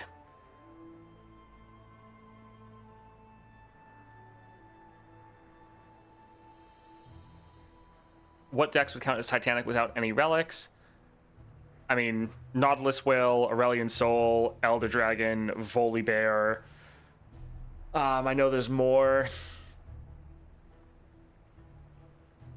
I have a Bilge, Nova Shard. I'm going to wait for your review on not 6-star before I consider getting him. Sounds good. Yeah, we'll be 6-starring both these champions. We're not going to do it immediately. Like, Nasus, I'm going to try to play him just baseline at the 3 stars first, see how he feels with the current upgrades without getting anything, and then we'll work on getting his 4, 5, and 6-star. But we'll play like a game or two with each of them. We're not just going to immediately go and buy the 6-star. And then, yeah, for Nautilus, we're going to have to level him. We'll start off with just the 2-star, and then, yeah, get them in a little bit of a order, but we're not planning on just rushing and immediately grabbing them. Now, by the weekend, we might have them both at 6 stars, but we're going to be playing a ton between Wednesday through Friday. I'm trying to figure out if the Nautilus Relic is necessary. I think the Nautilus Relic will be nice to have, but I don't think it's one that's like, oh, you definitely need to get this. I think if you are wanting to pass on getting the bundle, I think that's perfectly fine, especially if you're someone that has other epic relics that are also going to be pretty good for Nautilus. Like if you have Beast Within, Starforged, Stacked Deck, then I think you could probably pass on this. I think it's still going to be fine. It's not like it's going to be a bad relic. It's going to be a lot better than like the Ambessa one, I would think. But if you needed to pass on it, I think this would be a good opportunity. Gonna like Ace Razor Noodle. Close enough. Thank you for the follow. Appreciate it. Seems like speed up game by X turns, but not a relic that would make you win games you would otherwise lose. Yeah, I think it's solid. It's probably also very similar to like the Evelyn one, where it's good, but there's other ones that are going to be similar enough in strength that you can easily pass on it. Like for Evelyn, if you had Echoing Spirit, then that's pretty much just as good as her epic relic. We can make a Sea Monster Technico with all the relics. That is actually something I should try at some point. I wish I have stacked. Shame that I said it was a bad relic.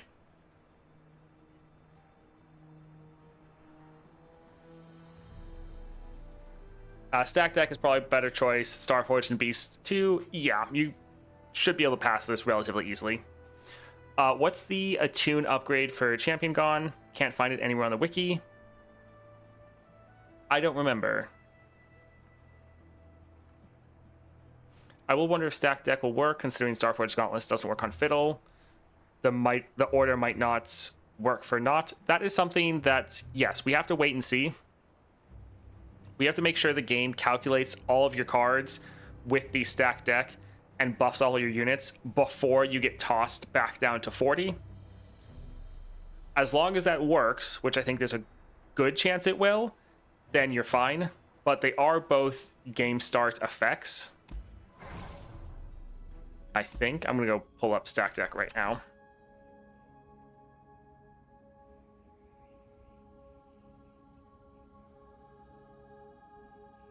All right, so Stack Deck, 200 gold, power, allies have 1/1 for every 12 cards in your deck past 18 at game start. So this is also essentially a game start effect. So we just need to make sure Stack Deck gets counted before the Nautilus 2-star. But yeah, we kind of just need to test that out and see.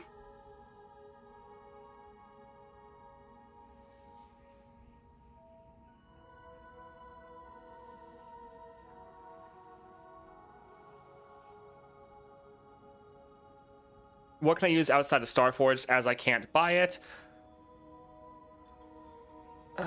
Sure, let's get rid of this. All right, so Beast Within, this is going to be really good for Nautilus, because you're going to get your Overwhelm, and a lot of your units are going to have that subtype, so the 1/1 is going to be really good.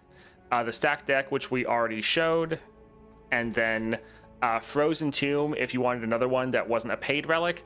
This is another one that'll be solid, because Nautilus's effect isn't a play effect. He just has to be on your board, and you have to be deep for him to level. And so this, summoning him from the Frozen Tomb, will also be perfectly fine. So if you want no paid relics, going for a Stack Deck, this, and then Beast Within is probably one of your best no pay to win relics possible.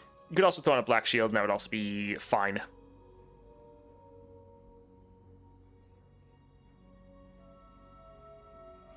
Will the new event shop be added this patch? We don't have any confirmation of that. We don't know. Hopefully. I think there's a decent chance. I think it's going to come either this patch or next patch. We don't have any confirmation, though. So, who knows?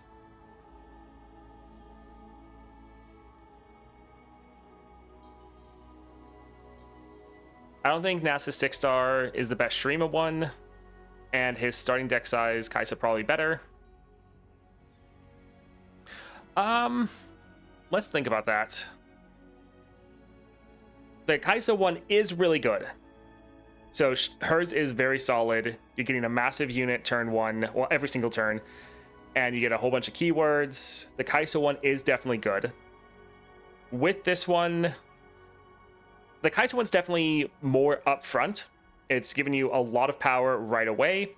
This one, it's something that you are trying to have to work around, because you're having to slay units to get the cost reduction, and then you have to get a certain amount of kills to get the Sun Disc. So I think this will be strong. The Kai'Sa one is definitely going to be more consistent. I would say, like, obviously we haven't played the new Nasus yet, so we'll have to see, but I could definitely see the Kai'Sa one being better than the Nasus one and then the Taliyah one. So while I think the Nasus one is good, the Kai'Sa one, it's giving you consistent power every single turn.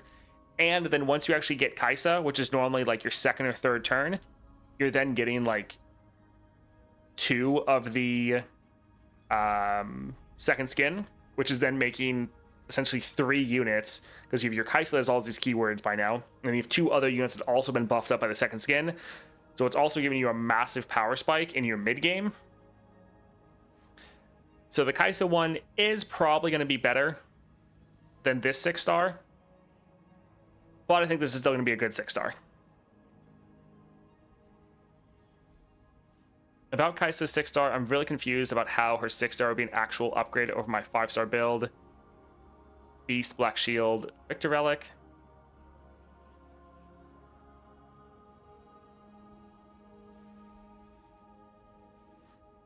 I mean, the Kai'Sa 6-star is just giving you a ton of stats, and it's doing a lot of different things for you. Let's pull her up here.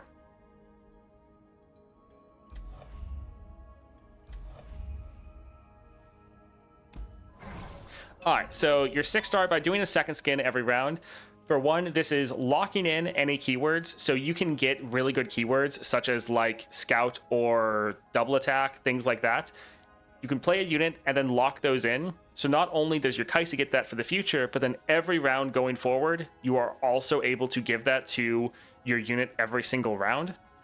So that is one that is really, really good. The fact you're able to do this immediately every single round just make a unit absolutely ridiculously huge. You can use this to surprise the enemy, just do a lot of damage. Just going for like Beast, Black Shield, and Victor Relic is fine, but with the Victor Relic, you're still only giving those keywords to one unit, whereas when you actually have your 6-star, you're giving it to a unit, you're locking it in, and then you're giving that to another card every single round. I think if you're trying to stay with that build itself, then yeah, the 6-star, like, that is a better build for the 5-star than the 6-star. Once you have the 6-star, you probably don't want to use that build. You probably want to switch it out. The 6-star keywords are temporary. They're temporary for the round, but then you can, yes, use it every single round. And yeah, being able to go for a build where you have a bunch of very powerful keywords immediately, and you can just give that to a unit right away. Normally for Kai'Sa, you don't have a full board, and so only buffing up 1 to 2 units in a round is a lot better. Oh, goodness. My leg is cramping.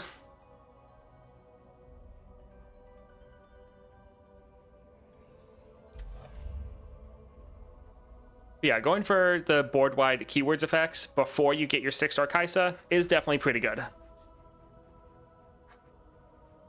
But yeah, 6-star Kai'Sa is a massive bump in power, and she's really good with it.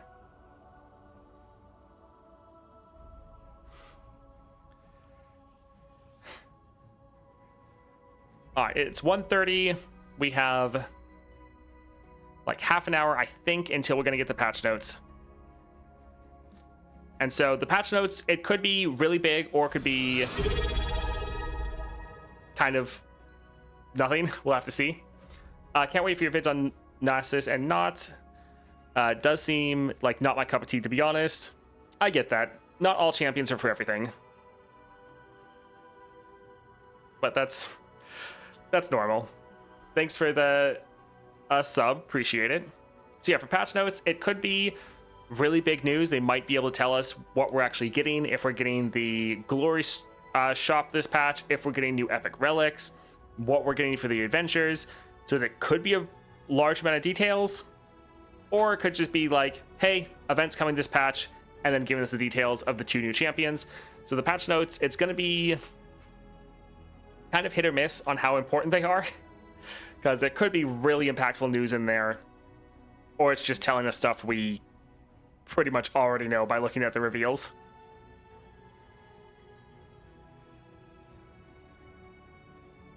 But your 3-star can go to waste, right? Because random keywords might be the ones that Kai'Sa already has. I mean, sometimes there'll be keywords Kai'Sa already has, but they're still giving you some pretty decent ones often. The Glory Shop. Yeah, so it's something they've teased earlier, where it's going to be how you're able to earn the paid relics in the game.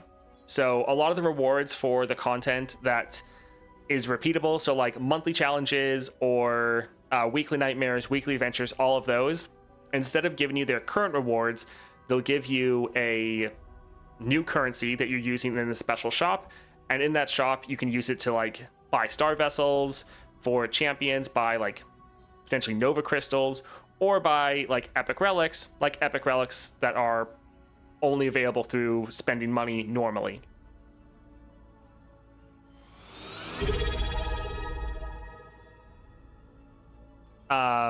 Rio Near, thank you for the sub, appreciate it.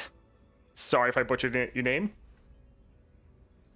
I was so hyped for NASA 6-star. It wasn't the 6-star better than nothing? I mean, yeah, not every champion has to have the best 6-star for their region. Like, I don't think the Nautilus 6-star is necessarily going to be better than Misfortune or even Pike. So it's just because it's not the best doesn't mean it's bad. But yeah, level 1 hype train.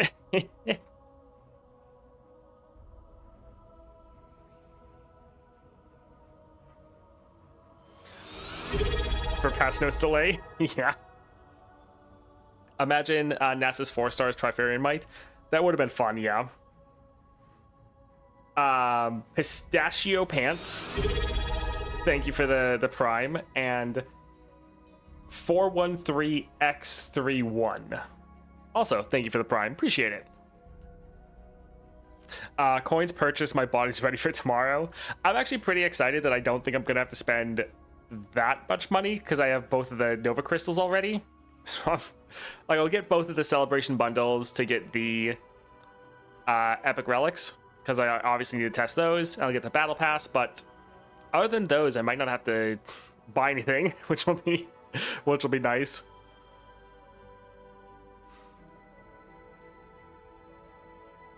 Staying able to get the Epic Relics and Battle Pass, yeah. Like, for me, it's gonna be pretty awesome that I got a Shurima Nova Crystal and Bilge one locked and ready to go. So we'll be able to get their 6 stars, and then I have almost the max of 500 star or wild fragments. So that's going to be really nice to be able to just unlock a whole bunch of stuff for them. But yeah, we're not going to just unlock the 6-star right away. Don't worry, we will kind of have a progression through everyone or through all their little ranks.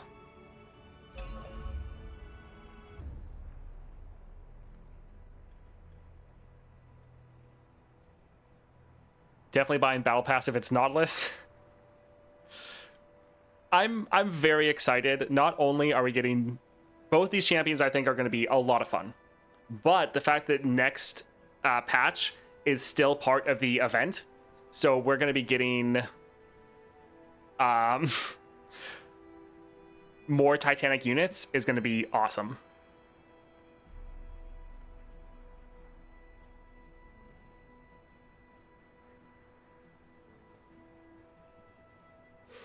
Yeah, Titanic units are just the most fun.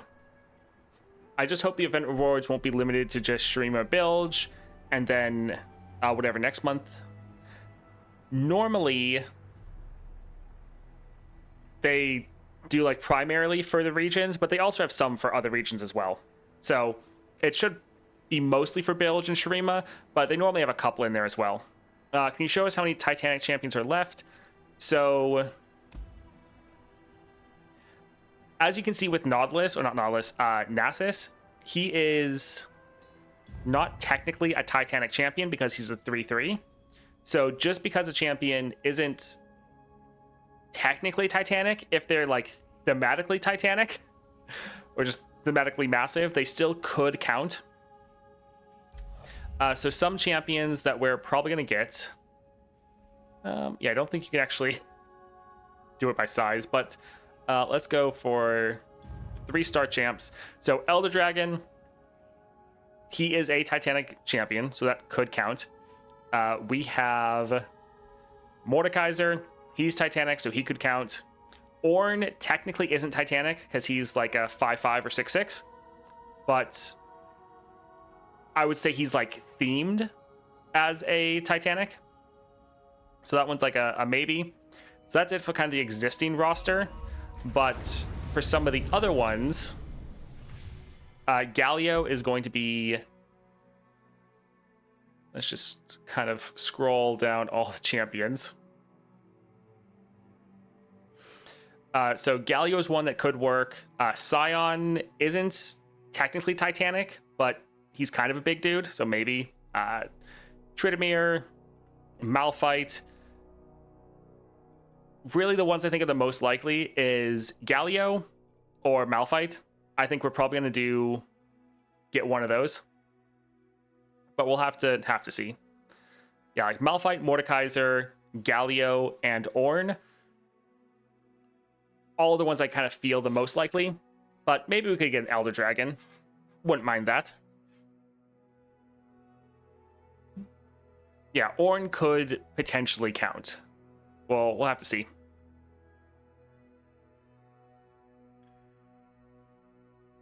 Level 2 Darius is Titanic. I mean, Darius is already there, though. Because one thing to consider is what regions do we not have yet? So we're getting Bilgewater and Shurima. Both those regions currently only have 2 champions. Or 2 Constellation champions. So the other regions we need is Freljord and Demacia are 2 of the other ones we need. So Tryndamere could come as a Freljord champion that is Titanic. And then Ornn could work as an existing champion. And I think Galio would also be pretty good.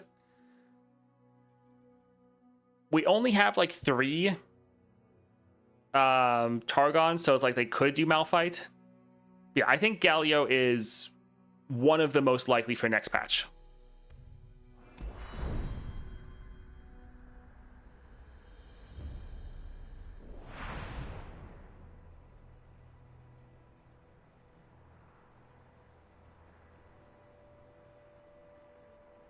Didn't realize Malphite is Targon. Always assumed him to be Shurima. Yeah, they decided to put him in Targon. Yeah, Titanic units are just so fun. So the fact that we're getting them for this patch and next patch is pretty good. When patch notes? Should be like 15 minutes roughly. Galio, Ornn, easy next. I mean, that's possible. I would, yeah, not be surprised.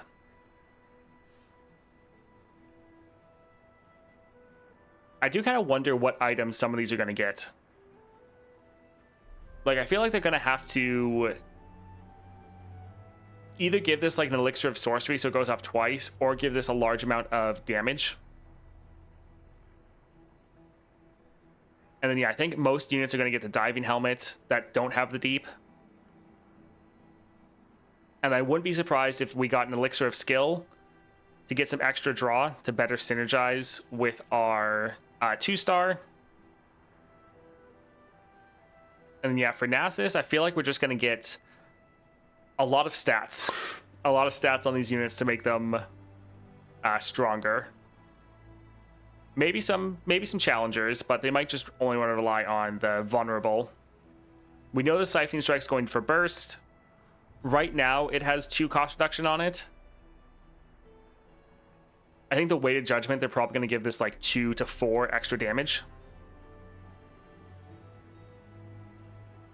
Tier on the draw 2 trust. I mean, 2 cost, toss 4, draw 2. That would be pretty good. Dredge is probably going to have Shadow Totem. I could see that. I could see, yeah, this unit right here getting Shadow Totem. So you play it, you toss 6. That could be pretty crazy.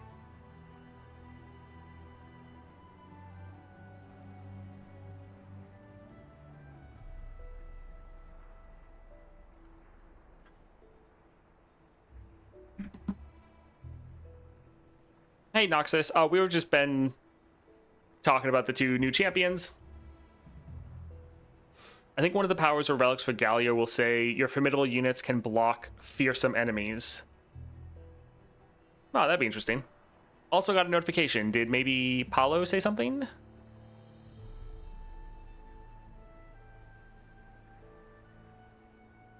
Don't see anything here. Hey, look. They just... Look at that. We got shouted out by Runeterra. That was nice of them. That's sweet. Aw. There's me. Yeah. Oh. Nomad on Dweller. Wholesome stream. Woohoo. So yeah, 15 minutes. We should get the patch notes. That'll be nice. Potentially the patch notes is just going to tell us kind of what we already know about the 2 new champions, but maybe they'll give us some more details on the event that's coming, because we know we're getting an event. We don't really know anything about it other than it's about Titans. So we'll see. And maybe they'll give us some details like, hey, the Glory store, shop, whatever they're calling it, is coming. Maybe.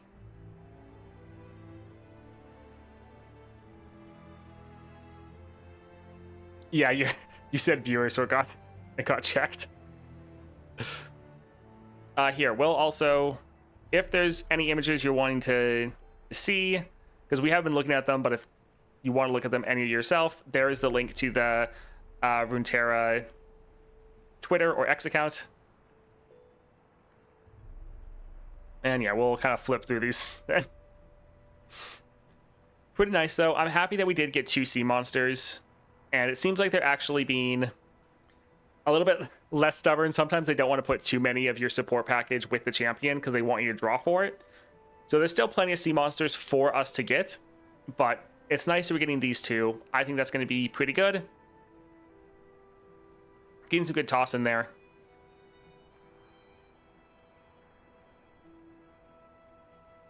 Yeah, I had to allow one of those messages. Yeah, anyone that says viewers, it automatically gets auto-modded because of bots. Maybe some new epic relics because people are starting catching up with the existing ones. Yes.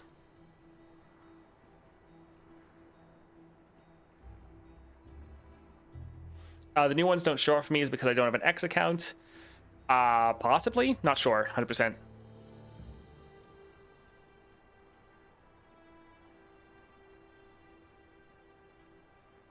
Toss and draw is very important for Not. I think it'll be weighted in draft options. I mean, that and then your sea monsters. Very disappointing this patch. That's sad. I think this patch looks like it's going to be a lot of fun, but I mean, it's totally understandable having some champions you're not too excited about. If you don't like giant big units, then yeah, it's not going to be too good for you. Because yeah, both of these are all about just dropping these massive units. But they are going about it kind of different ways, which is nice.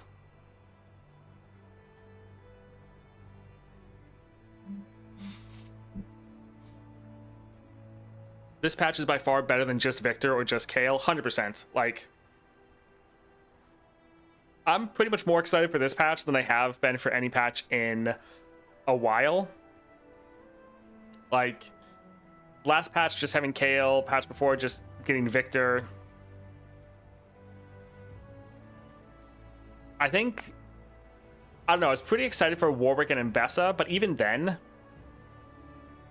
this might be the patch I'm the most excited for since, like, I don't know, like 6 months, actually. I'm pretty excited for this patch. I also love giant Titanic units, so for me, I'm hyped, genuinely. I think this is way more exciting than some of the previous ones. And the previous ones were also solid, but I think, yeah, this is going to be good.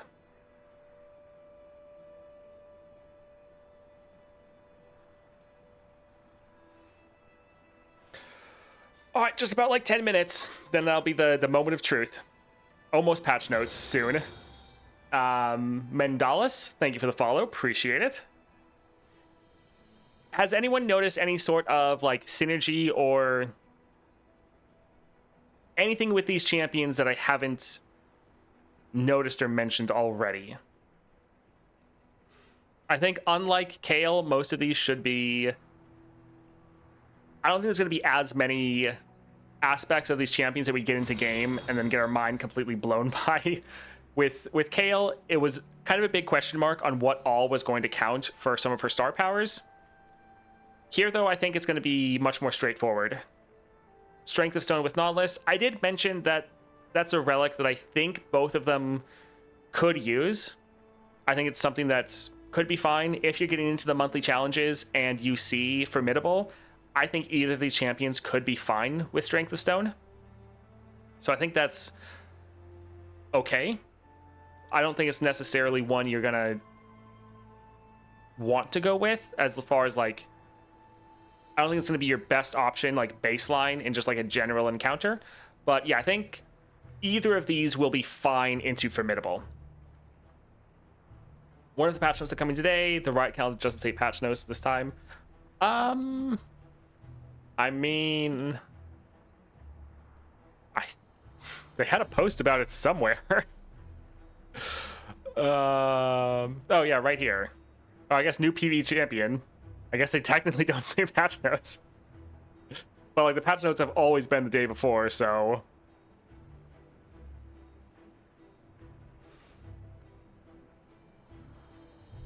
Stack deck with Nautilus, we have already talked about that one a bunch.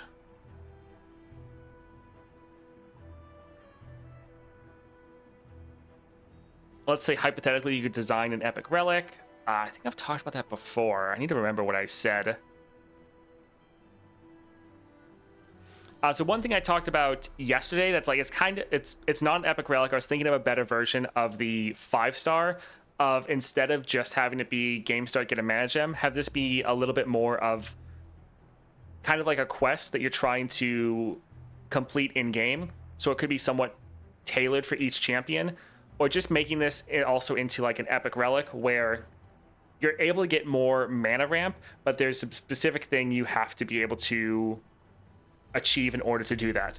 Whether that's like, if you draw 3 cards this round, you get +1 mana next round, or something for like Nasus that I was thinking about yesterday. It's like for each unit you've slain, get +1 mana next round. But that +1 mana is temporary. It's just for that round. So if you don't keep getting kills, then your ramp is going to fall back off. And so it's something like that could be pretty interesting, where it's not just giving you +1 mana like a lot of the epic relics are, but it's actually something you have to work towards and try to complete in order to get that scaling going. Spade synergy with Toss, that's actually a good one. So yeah, the Gravedigger Spade gives you +1 draw, and it's a fleeting card. That actually will be a decent rare relic for Nautilus, because you're drawing extra cards, which you're gonna toss more. So that's actually a good one. That's a rare relic we didn't really talk about. That should be solid.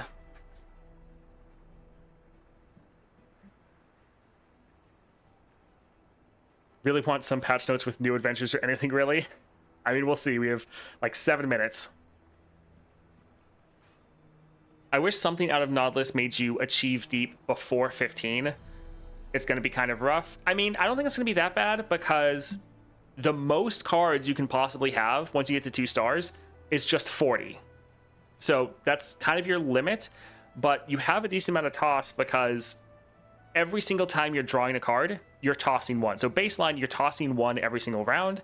You can build around more draw, so then you can be tossing even harder.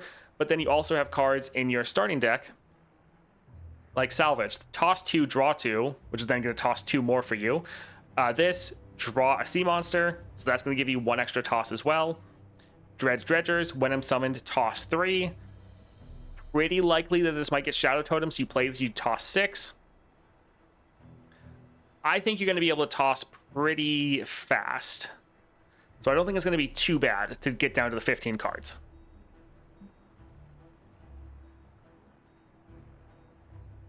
Why did LOR ask me to download new assets even though I played early today when it patches tomorrow? That's normal. Normally there's a download that happens the day before. Wicked Harvest, Nasus for people without Disciple of Shadows. Yeah, that wouldn't be too bad. But starting at 40 is going to be kind of slow, right? And also that means adding cards to your deck can feel kind of wacky. I mean, we haven't played it, but I don't think it's going to be that bad. Because normally there's a lot of ways you can try to get extra draw, especially since you know you need to get extra draw with this Endless March. And the cards you're given, they're probably going to be weighted towards giving you extra draw, extra toss, or sea monsters. So I don't think it's going to be too hard. Now, it's still probably going to take you like 3 or 4 rounds, but I don't think it's going to be too bad. But again, we'll see. We'll be testing everything tomorrow, so. Fast deal Nautilus could be pretty good. more in hand while tossing more as well. Yeah, I think Fast Deal is going to be a very good rare power for you to pick up. It's probably one that I'll suggest in the guide. Do you think the changes Riot are making in League of Legends and TFT can somehow affect LOR in the future? Not likely. I don't think so. I don't really like the changes they're making, but I don't think it's probably going to affect us too much. Toss like there's no tomorrow. Yeah, pretty much. More, I think, the more Nautilus Relic seems necessary for a ridiculous amount of stats it provides, but also three slots is very competitive. Maybe Starforge might not make it. His Relic is going to be solid because the Sea Monster, this is going to give you extra draw from this card right here. Since your Nautilus will count as a Sea Monster, this can potentially draw him out, so that'll be great, and it will reduce his cost. Also, the Deep, this is going to give Nautilus a huge amount of stats because then he'll count for your 3-star right here. And then this is also going to help you toss, even if your Nautilus gets cost reduced, probably a minimum of 5 to 6 cards, probably. So it's still going to be a good Epic Relic. I don't think it's a must purchase, but it's also kind of nice. So this is something that if you like Nautilus, it's going to be good to pick up. But if you don't really care that much, it's one you can pass, which I think this is kind of a really good balance for it, because you don't want the paid relic to feel too necessary or too pay to win. So I think it's going to be nice. It's a good balance of something that if you really like Nautilus, it's good to have, not something you feel like you have to get in order to enable the champion. Yeah, Nautilus himself, I actually was surprised by that too. He's not technically deep. He levels with deep, and then when he levels, he gets a ridiculous amount of stats. So he feels like he should be deep, but technically he's not. So actually making him deep and a sea monster will give him a subtype, so we can get the extra 1/1 from Beast Within, and anything else that counts for subtypes. Get anything that scales with sea monsters. And then also you'll get the massive scaling from deep. You'll get the flat 3/3, and then all the extra stats you're going to get. It will be interesting to see how many stats this actually gives you, because it's probably going to be a lot, but we'll have to see.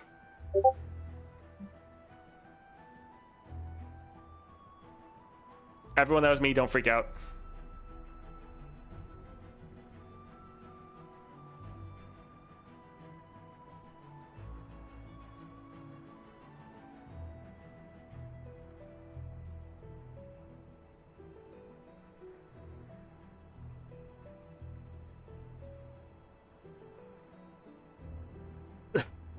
I do not have the patch notes, no. But yeah, don't freak out. That was just my Discord. I don't have patch notes yet. Every once in a while, do get them early, but yeah, we'll see.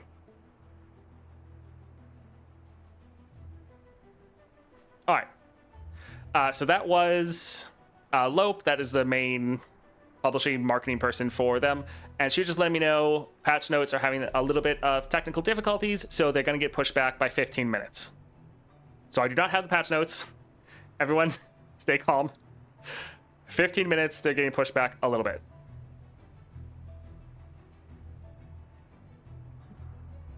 So everything's fine. We just have 15 more minutes and then we'll be good. They're still coming.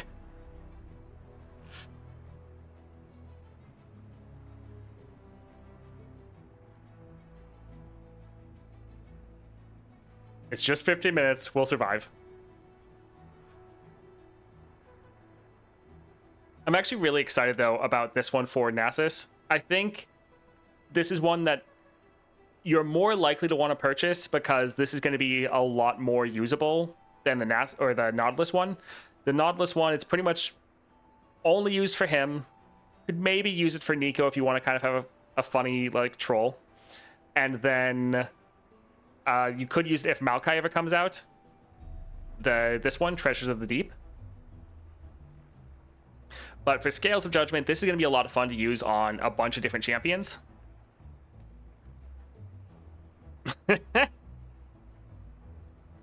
Alright, apparently patch notes dropped. I'll...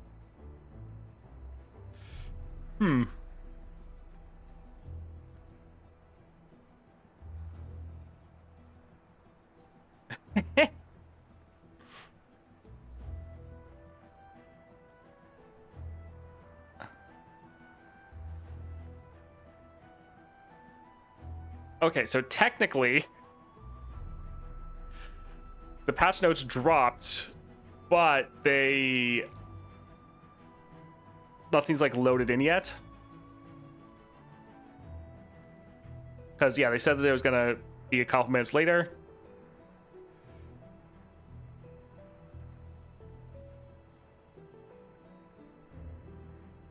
All right, so I think we'll look at it, but this could really potentially a lot of this is going to take to load in, so we're still going to have to read it more later, but we can see what's here now unless they take it down.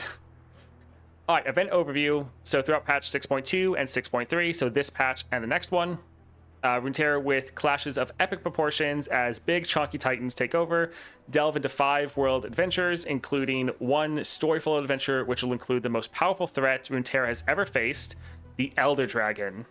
That's cool. That's right, Eddie is the new boss encounter and bigger than ever before. Step aside, Aurelion Sol, there's a new powerful dragon in town. All right, so that's really awesome. We're now getting something that's now the newest, hardest content in the game, and it's Elder Dragon. That'll be really fun. So the event mechanic is larger than life. So yeah, some of this stuff, the patch was going to get delayed, so some of the stuff hasn't loaded in yet. We'll probably refresh in a couple minutes. But this event mechanic improves expensive units and spells, granting both players extra mana gems, and lastly, creates an environment where Titanic units and spells can thrive. In addition, new powers and items make your giant, chunky cards even more powerful than ever before. Good love, have fun, and chunk it up. That's fun. All right, Event World Adventures. There'll be 5 world adventures under the Titans of Runeterra event map where you can battle against giant foes while you become a giant yourself. Of these 5, there's a brand new adventure, the Dragon Sire, so Elder Dragon, with new storyful encounters to test your strength against a whole lot of dragons. The Nightmare version is available as a part of the event and is recommended for champions with full 6-star constellations. It can also be found as a permanent feature in the standard world map under the Targon region and is recommended for champions 3 stars and above. Okay, so this is going to be new adventure, 2 different versions of it, a harder or a nightmare version and then a normal version. So this is going to be... They're saying it's going to be the hardest thing in the game. The nightmare version. So that'll be good. New champions, Nautilus of the Depths, with a awesome new cutout. Lonely legend, as old as the first piers sunk into Bilgewater. Armed Goliath, known as Nautilus, roams the dark waters off the coast of the Bloomflame Isles. Driven by a forgotten betrayal, he strikes without warning, swinging his enormous anchor to save the wretched and drag the greedy to their doom. It is said he comes to those who forget to pay the Bilgewater tithe, pulling them down beneath the waves with him, an ironclad reminder that none can escape the depths. So this has his starting deck, which we've already looked at all of these, and also they've not loaded in yet, as well as the star powers and his relic. So all of this, we all saw this on Twitter. So yeah, well, wait for that to load in. New refresh and constellation Nasus, curator of the sands.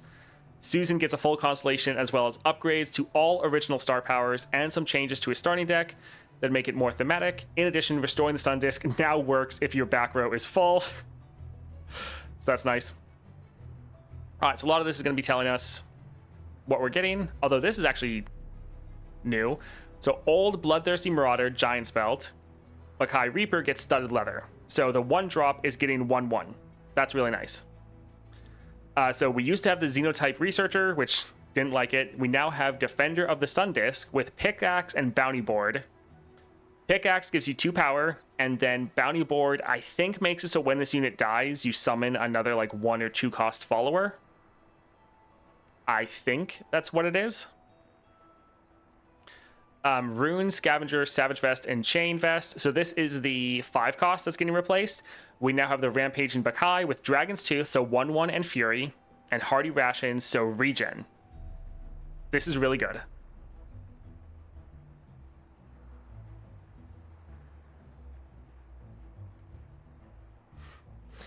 Let's see. Old Quicksand. Quicksand was really nice. We now have Weight of Judgment with Morella Nomicon, which makes it deal damage in the form of Gloom. So even if it doesn't kill the target, it's then reducing them down. Yeah, Tithe is not pronounced like teeth. Exhaust used to have Hand Sensor. Now Exhaust has Elixir of Skill, so it's having the Draw, which is going to be better than Hand Sensor. So overall, all the items we're seeing are really nice. Star powers, we have seen all of these before. Like, these were all posted on X. All right, new bundles. So Titan of Runeterra Battle Pass. Nautilus Celebration. Star Power Bundle. Purchasing this bundle unlocks the Nautilus Celestial Bundle. And the Nautilus Celestial Bundle. Okay, so they're changing how some of the bundles work. So there used to be the Celebration Bundle and then the 4 and 5 star bundles. So what exactly is going to be in these bundles? Like, apparently you can buy the bigger one and it will include the smaller one. But yeah, we'll have to see in game what these actually have.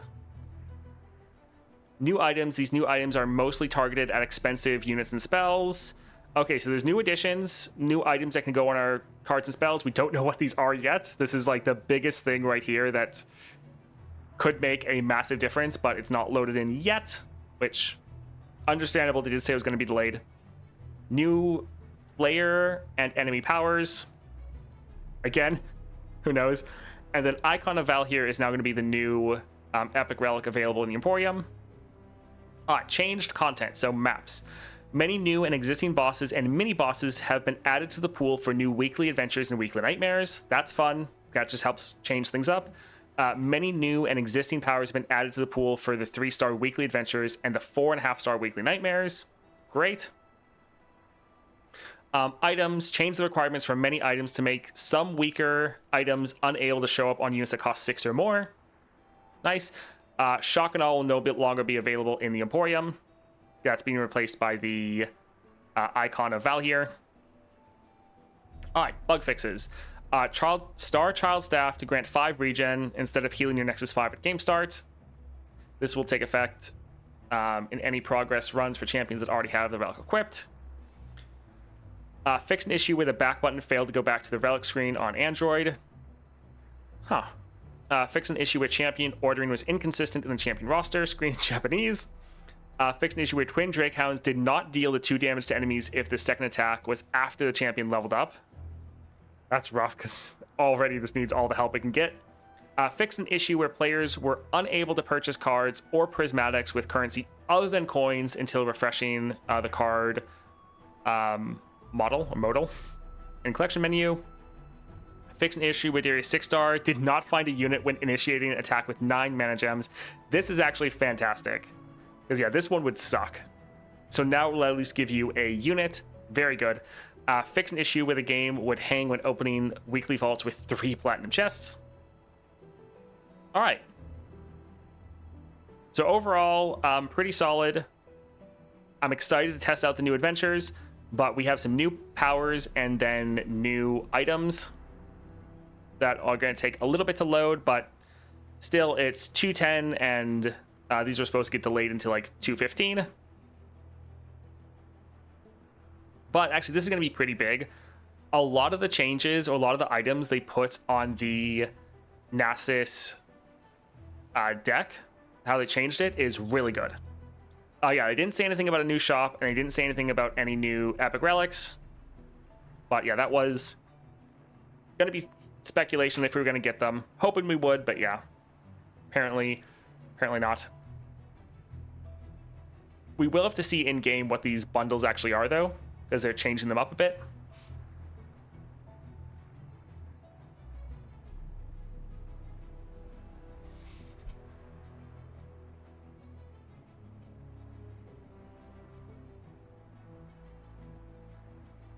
Sorry for ruining the surprise, but I had to pass it since it looked cool when reading through it.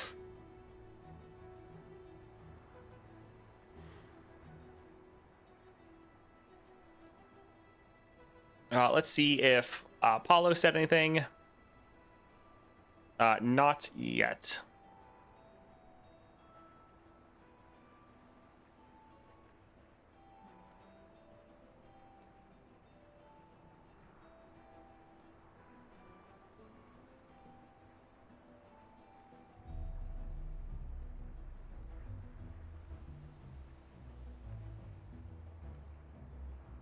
All right, overall, though, this is looking like it's going to be a very fun patch. I know the game has been a little bit slow the past couple months because of the Christmas break.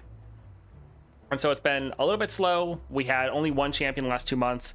And like this past month, we didn't have an event. But this month, we're getting a new event that's theming all around Titanic units and trying to ramp up the game really fast and just have a lot of fun playing massive units and spells. Adding a new toughest challenge to the game that's meant for 6-star champions, which is going to be pretty rough. Anything about new level ups? Not yet. But I mean, we'll keep waiting because yeah, they're trying to update the patch notes. Because yeah, some of the stuff isn't loaded in yet. Technically, they weren't supposed to be, I don't think, released until like 2:15. So we're just holding off for a couple minutes.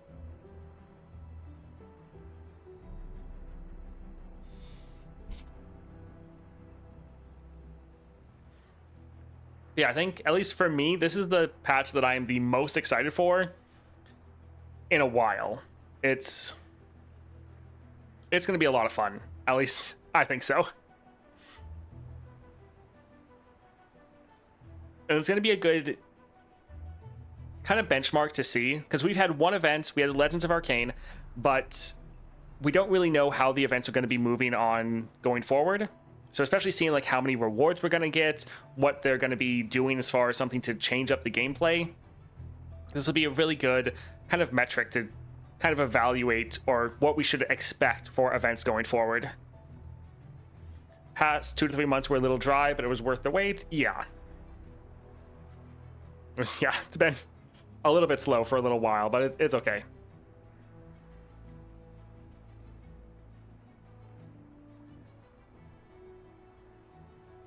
I am really excited, though, about the changes they made to Nasus' starting deck. Like, pretty much every single spot where there used to be an item, the item they're replacing it with is something that's better. In pretty much every case, except for... Where is it? Right here. The Weight of Judgment. This is like the only thing that's a little bit or a good amount worse than what it's replacing. The Quicksand was really excellent, but the fact that like every single other card is not only an improvement over what it's replacing, but also the items that it's getting are even better. It's pretty nice.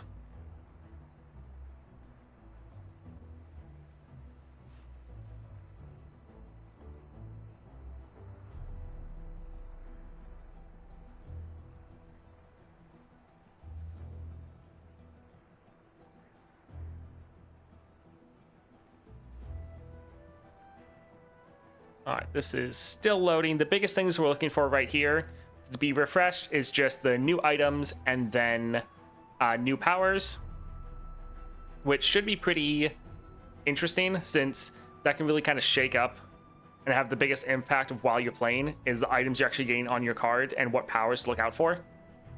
Because especially if they're not like changing the rarity of powers or like buffing or nerfing any of them, but they're just adding new ones into the game, that could be pretty fun. Yeah, patch notes have kind of come out. It's 2:15, but they did let us know that they're having some technical difficulties. So a lot of the images haven't loaded in yet. That being said, I do really like their change in layout. Like, the layout of these patch notes, once everything loads in, I think is actually going to be really, really good.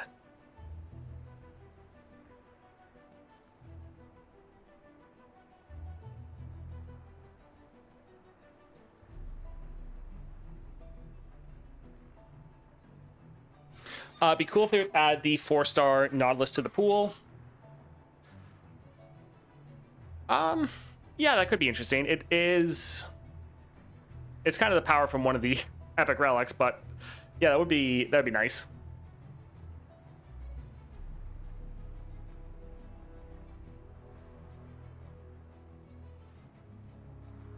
Yeah, this is going to be a very nice patch. And yeah, we'll be busy streaming everything. We're probably going to have like 4 to 5 hour streams Monday, Wednesday, and Friday to just try to test absolutely everything we can. Which is always going to be a little bit tough because it's not only testing the 2 champions, but then also having the event to go test as well.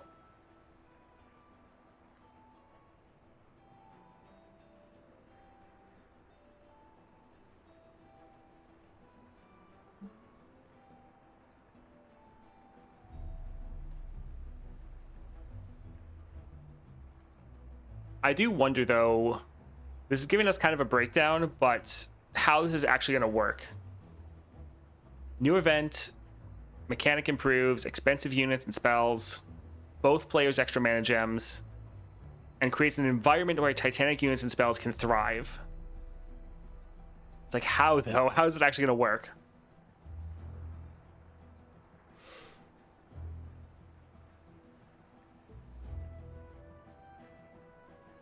You're in for a busy schedule? I mean, that's always the way it is with the patch release. Volley will thrive.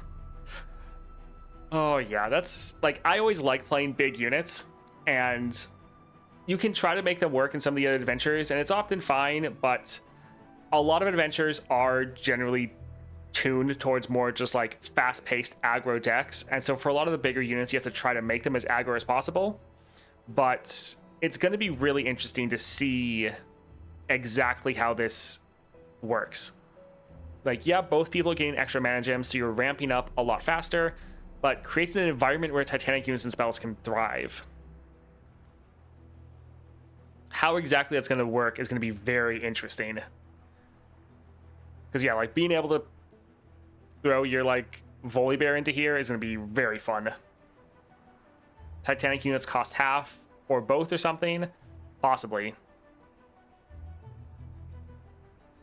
Gonna be weird playing Titanic units after the event. Yeah. And I'm really excited for this event because it's just something that's very much focused on the game and actual, like, gameplay. It's not like Spirit Blossom event or like other random events that they do for the game previously. It's like, no, this is just something that's just, hey, this is a playstyle of the game, so we can have other events in the future just be like Spellslinger event, where it's just focused on, if you really like all of the Spellslinger type champions, this can be an event where it's focused on these types of playstyles. And like maybe the champions they have coming out with that would be like Seraphine and Zoe and stuff like that. So it's really fun. I like it. I like it a lot more than the Arcane event. Like, I get that obviously they want to focus on the Arcane adventure or the show, but this, I think, is going to be really, really nice. I think I'm way more excited for this than like a Noxus event that a lot of people were kind of speculating was going to come.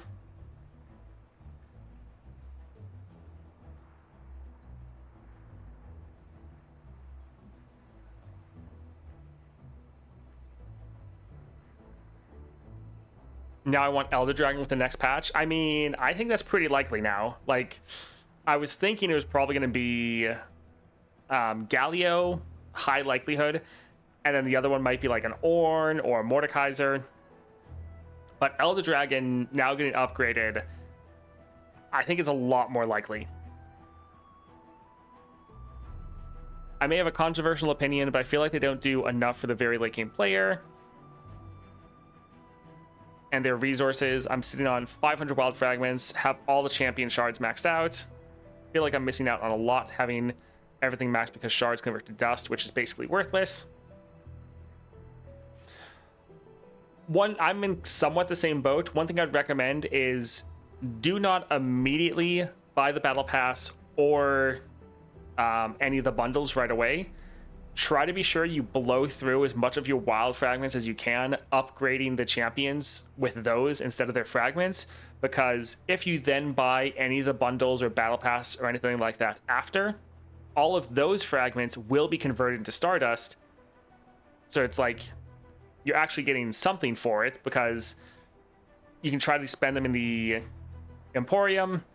We might be able to spend them in the shop, so even just holding onto a big pile of it could be fine. I definitely think they could do more for the end game player, but I think they're working on it. I think the Glory Shop is going to be something that's rewarding for everyone, but especially if you're someone that's clearing all the content in the game, you're going to be able to get a lot out of it, and especially get any 6 stars you might not have. But yeah, the game could do a little bit more. But getting gemstones isn't too bad. So if you have a ton of dust, the gemstone upgrades actually do make a decent impact. Yeah, Elder Dragon and Galio next patch would be pretty fun.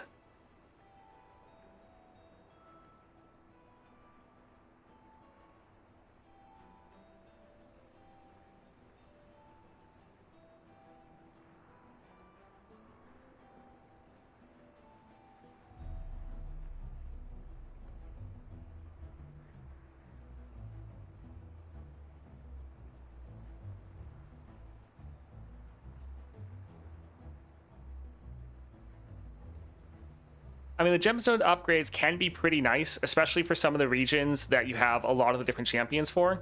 So for ones like the PNZ, you start getting those upgrades, and then you play a champion, especially just like, even if you grab a brand new PNZ champion that they release, you have so much extra power from all the gemstones that you just absolutely destroy everything.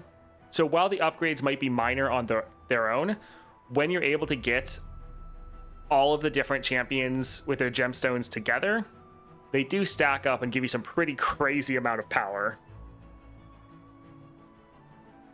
And yeah, the extra items on support cards can be really good. So for me, there's a couple champions I've actually gotten that on, such as like Volibear, because an extra item means you're more likely to hit the Titanic value. So you're more likely to just get a massive support champion that can get a strike off. The patch dropped. It normally drops at 2 o'clock, so 24 minutes ago. But they did let us know that they were having some technical difficulties with it, and so some of the photos haven't loaded in. Yeah, there's some interesting things trending right now.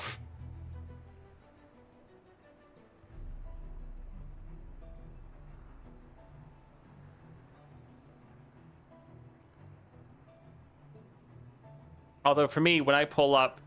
Oh, there we go. Will this have anything else loaded in? All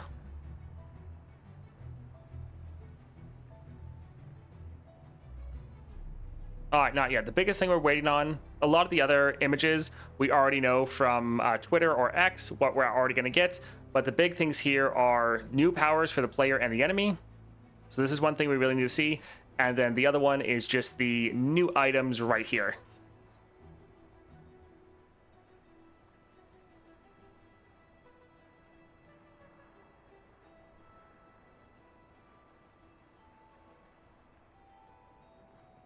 Might be my FOMO from playing in the mobile games, which makes you sit on a ton of dust just in case.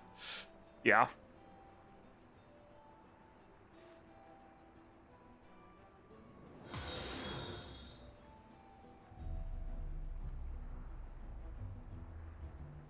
Sen Pur? Maybe? Thank you for the follow. Also, Madness 35 and Alone Lulls. And then also Mendalis.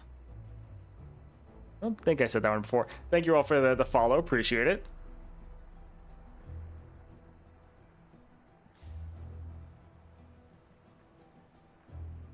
So yeah, at the moment, we're kind of just waiting to see if the patch notes will get updated. I'll also go ahead and check the Reddit here if anything else got kind of leaked.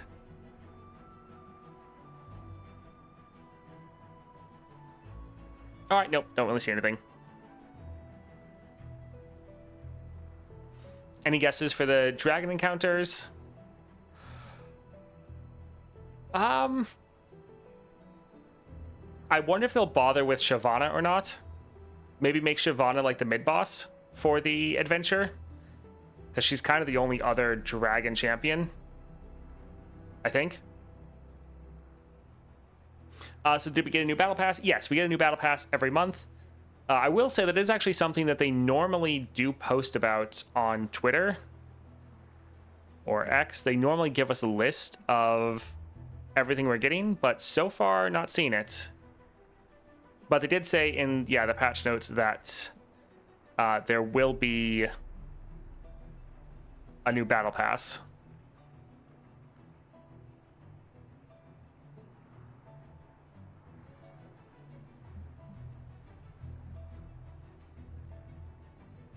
New bundles, Titans of Runeterra battle pass bundle. So we do have a battle pass, and we get a battle pass every month. So unless they tell us we're not getting one, there should always be one. They should make Viego Rune Dragons its own encounter. Would be cool. I mean, possibly. Shyvana as a champion would be pretty fun.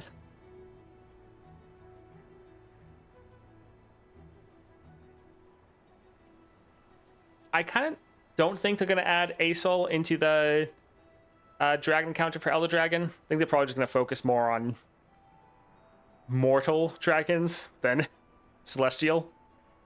Because we already have Aesol for all the celestial dragons.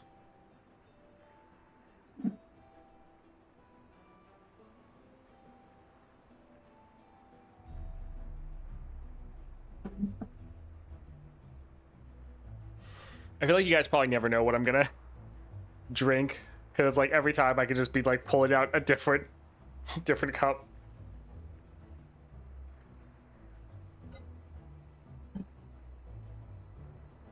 Stay hydrated and caffeinated.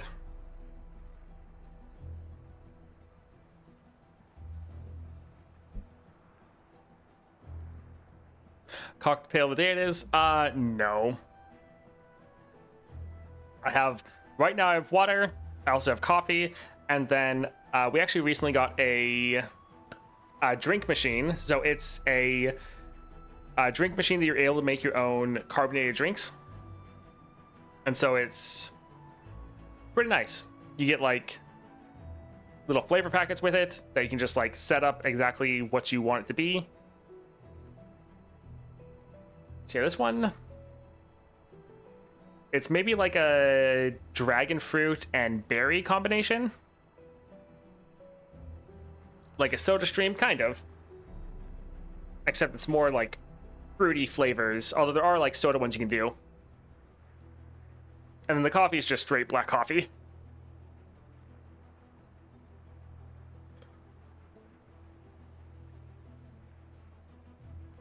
We get Shyvana's mother. I have no idea who that is, actually. Definitely Hydra has been raining here and had a good 30 minutes walk in it. It's actually snowing over here. We have a giant snowstorm.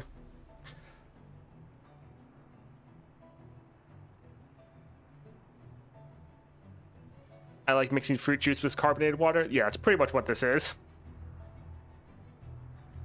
I'm betting the Elder Dragon Adventure is giving boost dragon boons to the 4+ cards.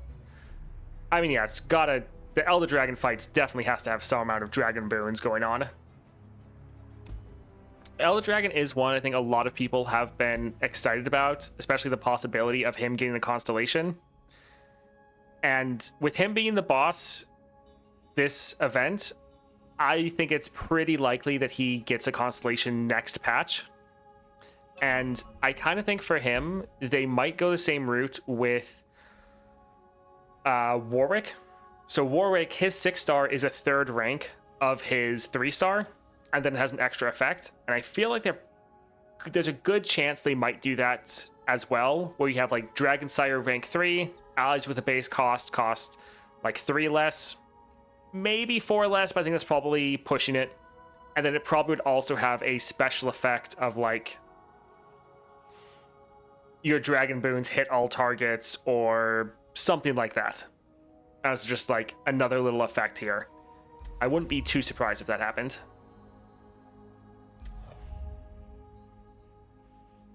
You drink carbonated apple juice sometimes. It's pretty popular in Germany. Your German roots would like that. I've never heard of that, actually. How does Elder play? You try to drop big 6-cost champions, because when you do, they play a random Dragon Boon. But also with Elder Dragon, when you play a 6+ unit, they also get to choose a Dragon Boon. And Dragon Boons reduce down the cost of your Elder Dragon. So by dropping big units, you reduce down the cost of your Elder Dragon, so you can then drop him.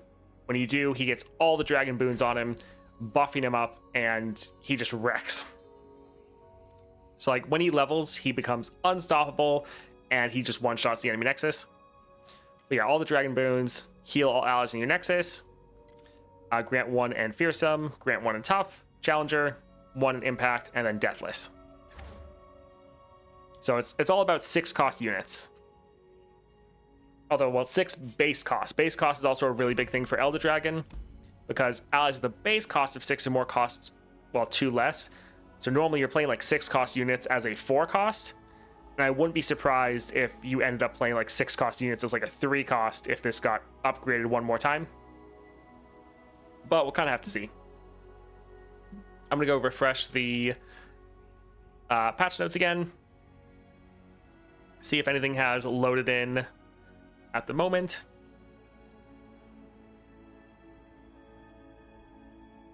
Carbonated apple juice is apple cider. I don't think apple cider is like, yeah, apple cider is generally alcoholic. And I don't think it's normally carbonated. Yeah, I was like, I don't think it can be. Yeah, it's not always. That's... All right, the patch notes, nothing new has loaded in yet, sadly.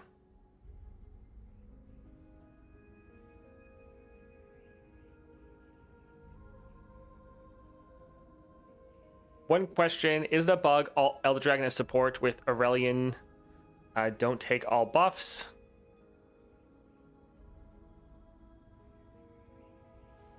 I'm not 100% sure what you're asking, but I'm also not sure of any Elder Dragon bugs with Aurelion Soul. It's not sure.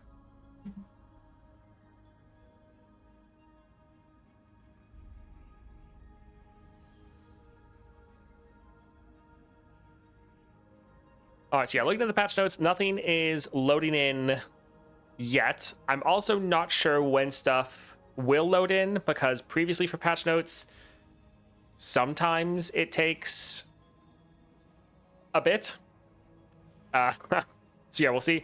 I think that's where we will call it for today, because we're kind of just waiting for the patch notes. We don't really know when it's going to happen. I'm going to be making a patch notes video as soon as everything does get upgraded or updated. So that'll be up on the channel later tonight. Also, all the rest of the week we'll be playing all of the stuff live, testing out absolutely everything. So if you want to see that, definitely stop by the stream. And then also all the content will be up on YouTube as well afterwards. So yeah, that's where we'll end it for today. Thank you all for hanging out with me. I hope to see you for the rest of the week, and hope you're all excited for what's hopefully going to be a fantastic patch. See ya.